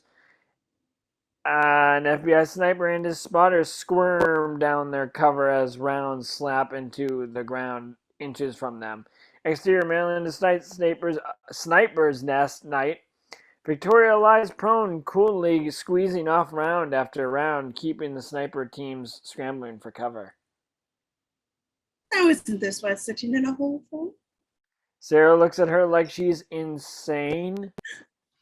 Keep an eye on the boys. When they make cover, we move. Suddenly, they're taking small arms fire. Victoria whips around, firing up and pushing her into a run. Exterior Maryland Estate woods. The continuous Frank and Marvin hit the cover on the woods and immediately changed direction, scrambling uphill. Exterior Maryland Estate backfield continuous. A dozen men charged towards the woods in pursuit. Exterior Maryland Estate wooded hill continuous. Sarah runs just ahead of Victoria, crashing through the forest straight into the arm of a black-clad commando. He pins her, covering her mouth as his three partners cover the woods behind her, scooping from Victoria, but there is nothing but silence. Exterior estate wall night. Frank slips over the wall, Marvin just behind them. Sneaking up the perimeter, they suddenly raise weapons, and Victoria slips from the shadows with her rifle. They have Sarah. Frank turns back to the estate wall he's going over. You can't. How many are you willing to kill? Sounds rise as people crash through the underbrush behind them. Up the road, other forces are closing in. Live to fight another day, Francis. Sickened, Frank knows she's right. Interior Dunning's house, study night. Two of the commandos move in, covering from the room. Dunning's side cuffed in his chair. Clear. Mr. Dunning? Mr. Yes, thank God. The commando fires twice from a silenced pistol. Exterior Virginia woods night continuous, leading the way out of the woods. Frank pauses at the edge of a creek in a small country road. A helicopter flies overhead, searchlight cutting the darkness, and directly across from them, a limo sits under the trees. The door opens, and out steps Ivan Serdoff. Come, now is not time to waste. Ow. The Russian smiles wide. You are not only country with satellites. Why would he be helping us? But Ivan is staring at Victoria. Zicik Moy. She smiles back. Hello, Ivan. It's good to see you. Frank looks between them. Did he just call you Bunny? Life sometimes is complicated. Exterior country house night establishing interior exterior back deck night. Victoria sits on the wide arm of Frank's chair, changing the dressings as wounds. Wow. Through it all, somehow still manages to look stunning. Marvin off to one side, staring out in the night. Ivan puts the finishing touches on the pitches of martinis and pours around. To Joe. Everybody raises their glasses. To Joe. Good job. Life of service and sacrifice. A drink. It's a long, sober beat. Finally, Victoria breaks the silence.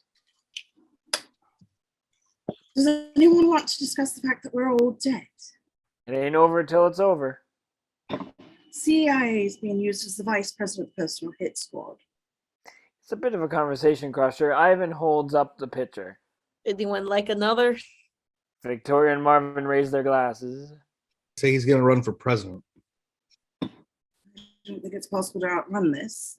Only a matter of time until they find us. You could come to Mother Russia. When hell freezes over, St. Petersburg in spring is very beautiful. What else? they think it over. Veritas vos liberabit. Never took Latin, actually. The truth will set you free. Latin tell people. It's a thought. What about Frank's girlfriend? What's her name? The cute one. They'd kill her so fast. Of course, they might have already, but they'll interrogate her first. In fact, she's probably getting waterboarded right now. Marvin. What? Keel Hollings, actually. Where he looks over at Frank, who gets up, heading inside. Oh, interior continue as Frank stands at the kitchen sink as Ivan walks in. You okay? No. I want to show you something. He starts unbuttoning his shirt, Don't get too excited. pulling it open, old scars from 3 bullet wounds. This this was done to me by the love of my life. It seemed that what we had was not meant to be. But now she is sitting in my house drinking vodka. Victoria? 3 bullets in my chest. But when I woke up alive, I knew that she still loved me. Or it Frank- would have been in the head. But Frank can't help but smile. Ivan buttons his shirt. Was too big risk for her, of course, but no one does crazy things for love. But one does crazy things for love. But look at me. I guarantee helping you today is not a good career move. But you only live once, right? Do not fear, my friend. With a small, dedicated group, there is little that cannot be accomplished. Interior CIA Office of the Directors of Operations Night. Cooper stands across the desk from Stevens. Someone took that shot. That's either another team in play or someone in our ranks. And the Dunning execution, that doesn't feel like Moses to me. I'll look into it. That's it. Stevens is calm and thoughtful. Do your job. I'll figure this out. Interior interrogation room night. Sarah sits in an interrogation room with an observation mirror, a table, and 2 chairs bolted to the floor. The door opens and Cooper enters with Frank's file. He takes a seat across from her and sets it between them. There will be no lawyer. No one is coming. There will be no record of what transpires here. She stares at him. You're going to tell me what other agents are involved with Frank Moses, who helped him escape, and what his relationship is to that government. Cooper puts a satellite photograph on top of Frank's file that shows Frank, Marvin, Victoria, and Ivan by the limo, but if you didn't know, an ID would be impossible. If you cooperate fully, there may be a light at the end of the tunnel. Until then, there's nothing I can do to you. Not do to you, sorry. Do anything to you. That means nothing at all that I can't do. Well, Sarah, she slowly starts to cry. Look at that picture. She takes the vial with the trembling hands and swinging as hard as she can. She gets Cooper full in the face with the 6-inch thick vial. Wham! He goes down and she's around the table and out the door, where 2 large guards jump up and ready to grab her. Sarah stops, realizing it's futile. Turning, she walks into their interrogation room where Cooper's regaining his feet. She looks at him, icy. All traces of false emotion is gone. The reason other people are involved is because they have honor and integrity, stuff you wouldn't know about. So do what you need to do, and they'll do what they need to do. And at the end of the day, we'll see who comes out in one piece. Cooper smiles. We really do care for each other. Sarah stares at him. That's how I'm going to get him. Thank you. Interior Vice President Stan's office day. Vice President Robertson, sitting alone in his dark office, looks up from his desk as the Director of Operations is ushered in. Mr. Vice President, Gary, I just received a report that Andrew Dunning is dead. The Vice President considers looking at him evenly. I heard. Is everything all right, sir? He was a good friend. He would have been pleased. I'm going to seek the nomination. Yes, sir. Is there anything I can do for you? No. That was brilliant. Stevens walks out, troubled. Interior Operations Center day. Cooper at his desk. Jackson and Thomas sit waiting. A phone rings. Thomas nods at Cooper. Operations. Operations. Trace is running. Oh, shit, Yeah? the- Oh, whatever operations. Here's the thing, Cooper. With age comes a certain perspective. I'm not sure you have what it takes to appreciate my position. Cooper smiles. Try me. it's a landline. Intercut. Home office day continues. Frank leans back in his chair, rubbing his temples. I keep going over in my head if I was ever like you. Blind ambition and the misplaced trust. I don't know. Doesn't matter. Might help me decide what to do next. What are you thinking about? A lot of hard things about our business. But in all my years, it wasn't the killing or the stress or the pay that bothered me. I didn't realize what it was till it was too late. Cooper looks at Thomas, who whispers.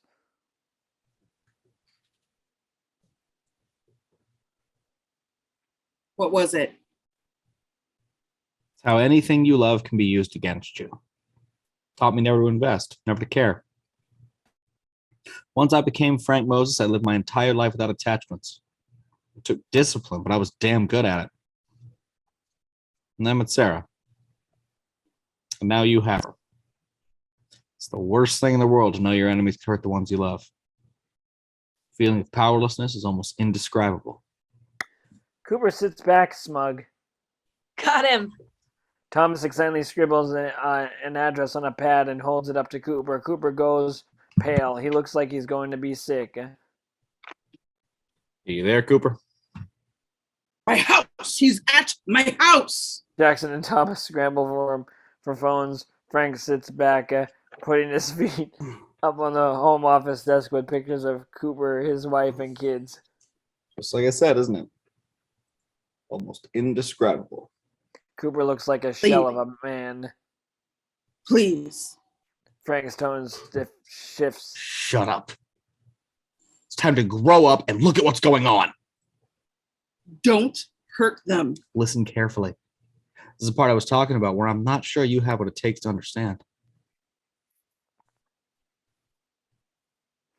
As the others shout orders behind him, Cooper listens, riveted. I spent my life doing terrible things for the CIA because I believed what I was doing was right. But when you find out that you've been a tool for a corrupt political end, like I was in Afghanistan and like you are right now, you have to take a stand. There's a stain on our souls, Cooper. There's a long beat. What are you going to do? The right thing. The moral thing. The thing you don't have any, the thing you'd do yourself if you had any balls at all. I'm going to kill the vice president. A reaction ripples through the room. Oh, shit. My question, Cooper, is this. What are you going to do? Click, the line goes dead. Cooper sits shell-shocked. Exterior Cooper's house day. A SWAT van screeches to a halt before the house, disgorging men who swarm the house, scaring the hell out of Cooper's wife. Children, in the middle of a backyard soccer game. Interior Operations Center day continues. The phone rings and it's Cooper's hand in an instant. They're fine, sir. They never even knew he was there. Rightful relief washes over him like a physical wave. Let me talk to my wife. Jacqueline looks over at Cooper holding the line. Why didn't he take them? We would have. You have his girl. Cooper glances around the room, all eyes on him. I don't know.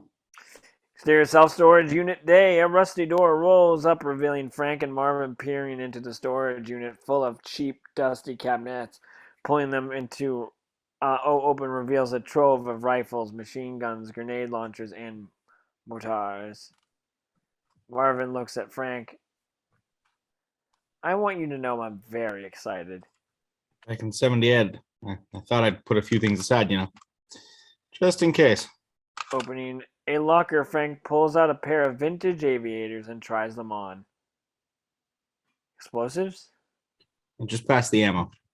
Marvin opens the locker, blocks of C4 detonators and primer cord. I love you, man. Exterior Chicago, the Allerton Hotel night establishing Chicago. This swank Miracle Mile landmark rises into the night with a steady stream of limos arriving out front. Interior ballroom night establishing crystal chandeliers hanging above a red, white, and blue decorated stage. Sumptuous tables surround a dance floor where a band plays as wealthy donors mingle. Secret Service agents stand discreetly around the perimeter of the large room, watching guests schmooze. On stage, Cooper confers with a tall, thin man, Agent Burbatcher, the head of Vice President Stanton's security detail. Brew Baker. Oh, Brubaker. Okay, that's a good for him. My team is set. You have anything? No. Brubaker, Keys and Brew Baker. oh, Brubaker. Oh, How do you fuck it up so quickly after you learn how to say it? I don't. It's a skill. Keys and inconspicuous radio. This is Brew Baker. He's clear for entry.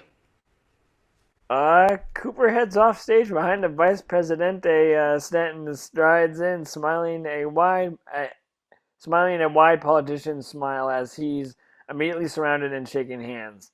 Cooper joins Jackson off to one side. Everything all right? I just have a feeling. Cooper moves on and Thomas steps up.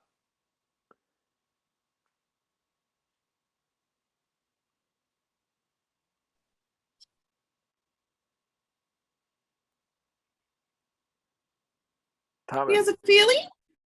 No wonder Secret Service is sick of us.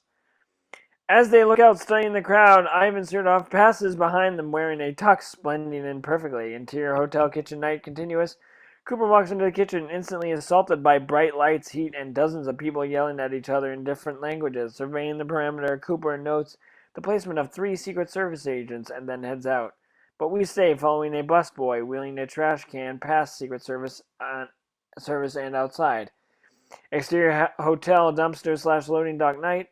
Continuous, the busboy leaves his can up, emptying it into a dumpster, and is suddenly yanked up and over, disappearing inside. Interior hotel kitchen night. Rolling the can back inside past Secret Service is Marvin. Pushing the can into dry storage closet, he reaches in, pulling out 2 heavy garbage bags, which he sets on the floor with a metallic thud. Exterior the Overton Hotel night continuous. A doorman opens a limo and out steps Victoria, looking absolutely stunning in a body-hugging full-length gown. Interior hotel lobby continuous. Victoria enters, gathering appreciative looks as she makes her way to the ballroom. Security check. Stepping through the metal detector, she generates a beep. Oh, of course. Removing her heavy multi-strand necklace, she places it in a velvet tray held by a differential young woman, then steps through cleanly. Thank you, ma'am. But putting the necklace back on, she drops her clutch. Someone is there, instantly picking it up and handing it back. Thank you so much. Of course. He walks off. She closes her clutch over whatever he slipped her and presents her invitation to the table of greeters. Welcome, Mrs. Smith. It's a pleasure to have you at our 2012 Gallery Victory Fund thing. The pleasure's all mine. Interior ballroom foyer night. Cooper stands looking out the window as introductory remarks drone on behind him. Pedestrians pass back and forth outside, but something catches his attention in the distance. A figure stands across the street, watching the hotel, his collar up and wearing a hat in the headlights of a passing car. It's Frank. Cooper instantly running, yelling into his radio. I have visual contact. Front of the hotel, across the street. Exterior Alton Hotel night. Bursting from the hotel, Cooper races down the steps, gun as he plows into traffic. Jackson and Thomas run after their boss, closing the gap until they reach him at the corner where the figure was. Cooper's looking around wildly, but there's no one there, no one retreating, nothing. Except on a window ledge where Frank was standing. There's a single .45 caliber cartridge. Cooper picks it up, staring at the bullet. Back inside now. Interior ballroom night. Cooper and Agent Brubaker square off quietly but intensely as the event continues behind them. Moses is here. You have to pull the VP.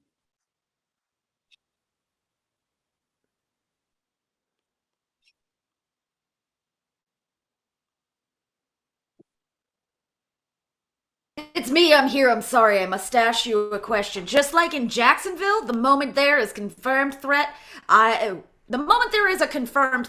will call it. Until then, I just saw him. this isn't me. This is him. He's had enough of you. If there is something actionable, we will act. Until then, this conversation is finished. He turns and leaves. Cooper stares after him, stunned. And so it is with great pleasure I introduce to you the Vice President, Robert Stanton.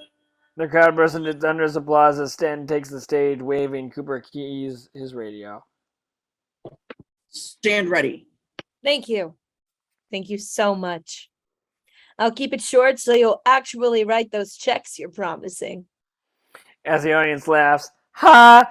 We cut around the room to all the Secret Service and CIA agents in the play.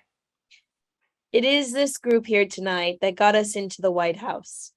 And it is this group that will keep us there. My friends, I have not yet made the announcement publicly, but it's my intention to seek the nomination of our party for the presidency in 2012. There's an applause and cheers. Brubaker stands at the front of the stage, staring out into the lights. We've come a long way together, but our best years are still ahead. So be generous. Get your friends to be generous, and I look forward to speaking with all of you across the course of the evening. Jackson and Thomas flank Cooper, awaiting. God bless you all. And God bless America. The music kicks in and applause explodes. We press in and Cooper, and bang! A single shot rings out. Cooper draws, looking for the gun, but sees only Jackson and Thomas staring at him like he's crazy as the other champagne bottles pop. Please join Adeline and me on the dance floor for a spin before dinner. Cooper holsters his weapon. I'm stepping out. Couples filled the floor as he walks out past Victoria, scanning the crowd, waiting, and suddenly there's an arm around her, sweeping her around and onto the dance floor.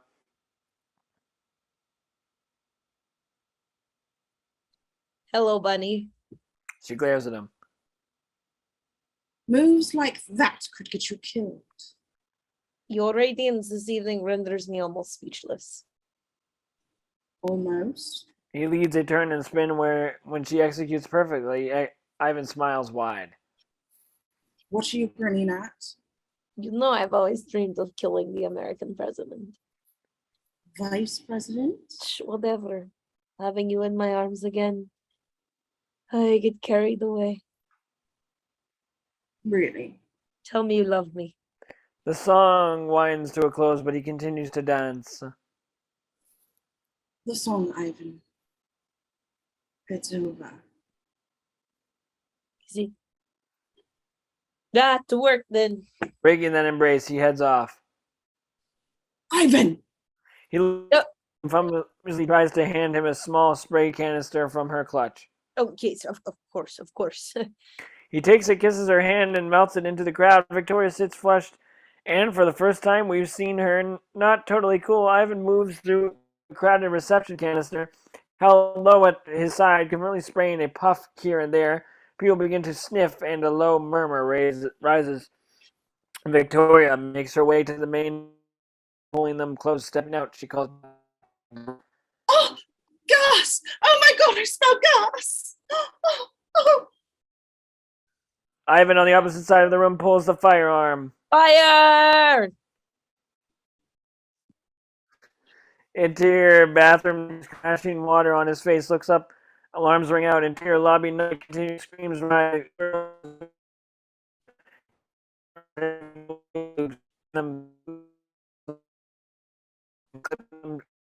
Them shocked. Continuous.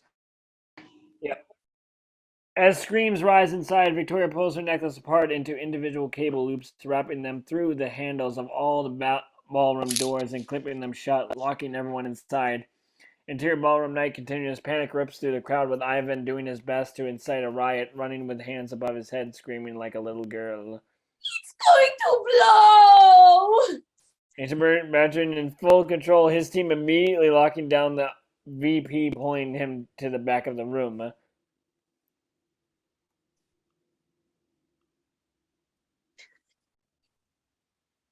Stairwell 2. Move! Move! Move! Cooper bursts into the ballroom, stunned at the chaos before him, people screaming and running totally out of control. Shadow the VP.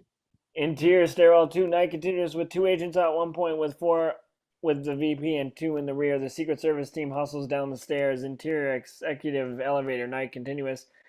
A lone Secret Service agent stands before the elevator, trying to follow the action of his earpiece. Victoria appears in the far end of the hall. This is a restricted area. She smiles smoothly, making her way to the hall. I'm sure I'm allowed. Ma'am, stop. This area is off limits. She continues forward, completely unfazed as the agent draws her weapon.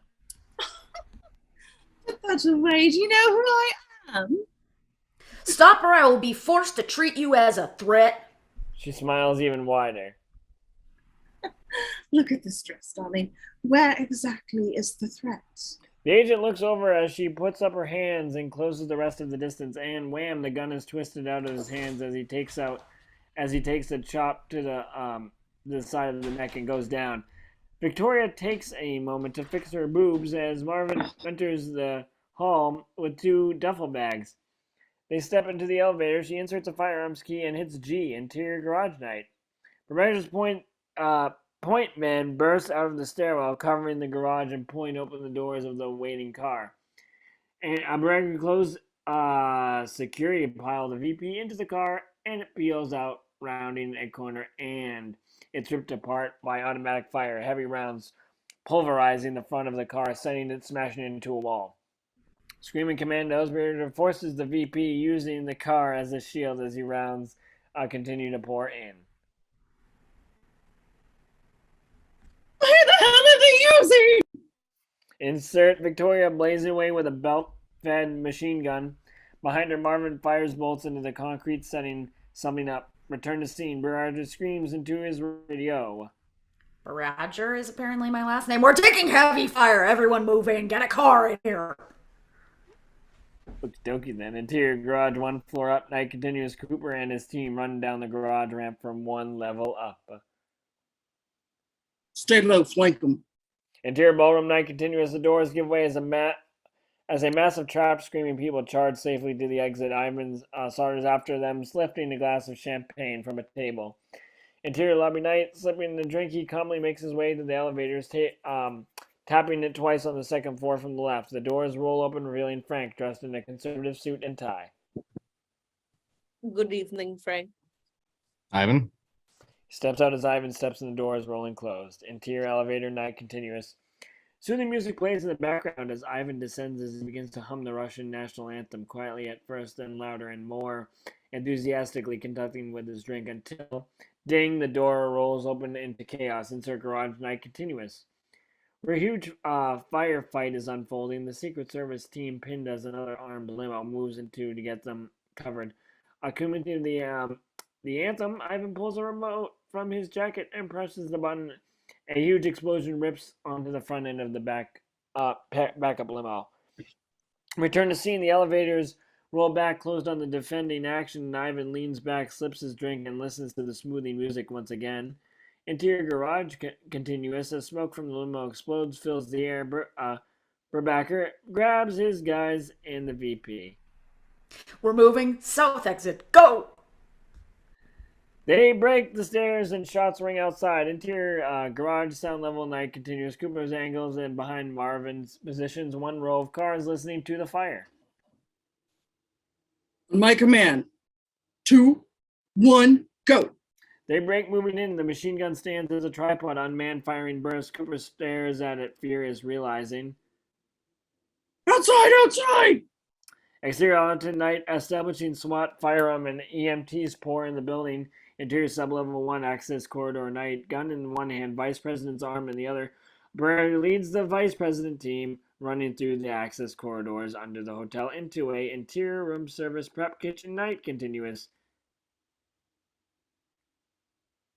Secret Service, everybody down. Workers duck as the team crosses the room, but Barrera sees something, showing the VP down. An automatic fire rakes down the counter. Angle on Marvin and Victoria. In a side corridor, she empties the magazine, and he empties her another as they watch kitchen workers scatter and the Secret Service return fire. I remember the Secret Service being tougher. Me too. But suddenly they're taking fire from behind, bullets slapping into the wall around them. Marvin ducks, drawing a machine pistol and spraying the corridor. I think it's SWAT. We have a problem, Marvin. He looks over. Victoria's on the floor, her dress smashed and blood from a gunshot wound. Marvin, instantly in motion, delving into a duffel bag, pulling cans of smoke, yanking pins, and tossing them out. With smoke adding a new layer of confusion to the shouts and gunfire, he picks up Victoria, heading up a different corridor. He hustles forward as fast as he can, but the sounds of the pursuit raise behind him. Marvin fires back the hall, then pulls open a door, revealing a utility closet, and leans her inside. What the hell? No choice. She looks at him, realizing he's right. Stripping off his jacket, he puts it around Victoria. Stepping back reveals he's wearing a vest covered in plastic explosives. Good luck. He gives her a wink. You only live once, right? He shuts the door and takes off the hall. A moment later, a SWAT assault unit sweeps up the hall after him. Interior closet night, Victoria takes off her shoes, pulls Marvin's jacket tight around her, and tries to stand up. Interior sublevel 1 night. Stumbling off one of the smoke, Baraka cracks up the VP for wounds until Stanton pushes him off. I'm fine. Just get me the hell out of here. Kelsey, James, up front. Interior sublevel 1 hall night. Victoria makes her way forward, weak but deliberate. Her breathing fast and shallow. Rounding a corner, she finds herself at a steel security gate, pulling across the concrete corridor. Shouts and footsteps raise behind her. Defeated, she presses her face against the cold metal. Perhaps I can be of some assistance. She looks up, finding him on the other side of the gate, already reaching through, picking up the clock. Smiling at the gate, swings open. She takes his arm. I love you. Interior wide corridor night continues. The Secret Service team clears a stairwell, emerges into a wide ground floor corridor of the hotel. The corridor is empty, but Baraka halts the team, looking around. From the darkness at one end of the hall, a lone figure emerges. It's Marvin, covered in explosives, holding a dead man trigger in one hand. The VP looks up in horror. Oh, God. Go! The whole team takes off, pulling along the VP, running all out towards at the end of the hall. Marvin stares after them, fingering the trigger, screaming like a madman. Arg! Ah! Exterior of the Arlington Hotel, Northside night. An explosive rips through the hotel, a fireball billowing up into the night as the Secret Service team spills out the door. People outside run screaming in all directions, but a Secret Service limo screeches to a halt beside the agents. Baraka holds an agent up the VP into the car and peels it out. Ivan and Victoria stand among the refuge guests, onlookers, and emergency workers, watching them from a distance as the car disappears into the night. You made it. That's it then. Cut to interior exterior limo driving night with the VP between them. Agent Barrera shares a look with the palpable relief on the other agent as the car squeals around a turn, putting the hotel behind them. We're clear. En route to airport now. Copy that. The limo pulls on the highway, speeding into the night. How the hell did that happen? Barrera forces himself to keep cool. I don't know yet, sir. The other agent checks behind them for a tail. Nothing. Looks clear. Copy that. The camera slowly moves forward to reveal that Frank is the driver. He puts on his signal and pulls over beneath the overpass. Why are we stopping? Frank turns out and fires his taser, sending him into convulsions. The other agent reaches up for a gun, but Zap gets tased as well. Stan stares at Frank in horror. Zap. Exterior limousine driving night. Stan slowly comes around the back seat groaning. His Secret Service agents are gone. His hands are zip tied behind his back. Frank glances at him in the rear view mirror. Who are you? Frank Moses. I'm one of the men you ordered killed. The vice president looks at him in fear. I don't know what you're talking about. Frank lets it go, just driving. What do you want? From you? Nothing. Stan senses this is bad. I'm sure we can negotiate something. Oh, so now it's coming back to you. Stanton pipes down. Or have there been so many, they all just blur together? Maybe you don't even think about it. I'm prepared to live my life in peace. You couldn't even let me have that. I don't know what. Afghanistan. I was there. Stan suddenly looks like he's gut punched, like he's about to be sick. Can we talk about this? You can talk all you want. Frank slowly pulls over into a deserted lot near an industrial waterfront area beneath the L tracks. I'm still gonna kill you. Exterior desert lot night. He gets out of his car, opens the rear door, and pulls Stan out, spilling him into the dirt. On your knees. The VP crawls up, coming apart on the verge of tears. I didn't kill anyone. I tried to stop it. They pulled me out because my dad knew it wouldn't matter. I was there. Frank unholsters his old 45 and crouches down to look the VP in the eye. It's not that I want revenge. I don't care about you. There are rules to how you treat your tools. The people who do things for you do it because they believe in the greater good. Frank holds up his set of dog tags. Now we see that the name and number have been filled out. I joined up when I was 17 and took an oath to defend this country. They stamped these tags with the name my mother gave me. Later, the company erased that name forever. These are a symbol of that sacrifice. A train goes by overheard with a deafening roar. Frank levels his gun at the vice presidente. Today, I'm going to restore honor to your office. Suddenly, bright lights pin Frank. Freeze. Cooper emerges from a car, weapon drawn. Do this and you're dead. Frank glances at Cooper, then back at the VP as the pounding as the helicopter draws close. I guess I'm okay with that. He starts to move, but Cooper pulls Sarah from the car, covering her with his weapon. She and Frank lock eyes, so close but so far. He looks between her and the VP. I love you. I love you too. Frank looks at Cooper. She goes free. Cooper nods. Swear it on your family's life. I do. Sarah looks between them, horrified. No! Frank slowly lowers his 45. It clatters to the ground. Jackson and Thomas move in on him, guns ready. Frank puts his hands above his head, and as the chopper lands, kicking out dust over the scene, his eyes never leave Sarah's as he's cuffed. Stevens gets out of his chopper, approaching Cooper. He eyes Frank and the VP. That's him. That's him. Good work. Cooper gives him a nod. Yes, sir. The VP approaches Stevens, still shaking furious. What the hell have you done? I asked you to find out who knew about Afghanistan to see if we could control the story. Frank watches this, trying to figure it out. Which is exactly what I did. I protected this administration and made this campaign possible. With the stroke of a pen, I gave you a shot at the presidency. You had people killed! No one who mattered. Americans! Nobody cares.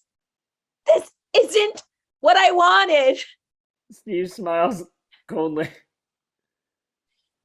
These aren't details you need to be concerned about. All you need to remember is that you owe me. The VP starts towards them. Is that why you did this? Cooper steps between them, stopping the VP. He nods to Jackson and Thomas. Escort the vice president to the chopper. They pull him away, leaving To Cooper the chopper! the chopper. Stevens alone with Frank and Sarah. Cooper takes out a syringe. No! Cooper steps to Frank, who stares him down, unflinchingly lashing. Cooper jabs it into Steven's neck. He gasps, eyes bugging. You disgust me. Clutching his chest, Steven collapses to the ground. Sarah looks away, but Frank's eyes never leave Cooper. Uncovering Frank, Cooper holds out his 45. Maybe there's some hope for the company after all. Maybe. Frank takes the gun. Sarah leaps into Frank's arms and they embrace. I want you to come back home. Home? Chance to work again. To train the next generation. Frank considers this, then tosses Cooper his tags and takes Sarah's hand. I'm retired. Cooper watches them walk away. Where are you going to go, Frank? What else do you have? But suddenly a figure steps out of the darkness to meet Frank Marvin, carrying an RPG, and then another figure emerges, Victoria, rifle slug. A car starts in the darkness and pulls close. Ivan's behind the wheel, still dressed in his tux. Frank and Sarah embrace their friends. Frank looks at Cooper, then slips into the car and is gone. Interior car driving night. Frank and Sarah kiss, and Ivan leans back, totally interrupting. So, Frank, I was wondering if you would go on a little errand with me. Victoria turns from the front passenger side. His timing is terrible. It's just a tiny little nuclear problem in Moldova. A day or two, no big thing. Sarah, you will love the countryside. Frank looks at him stunned. Marvin squeezed in next to him, elbows him in the side. Come on, man. It's just the safety of the world. Frank's about to answer, and we fade out. The end. Awesome. Oh my God. Well done, everyone. What a great job. That was such a fun read. I love this movie. Maybe we'll do the sequel. I don't know. But anyway, thank you for watching and have a good night. Oh, God, stop button keeps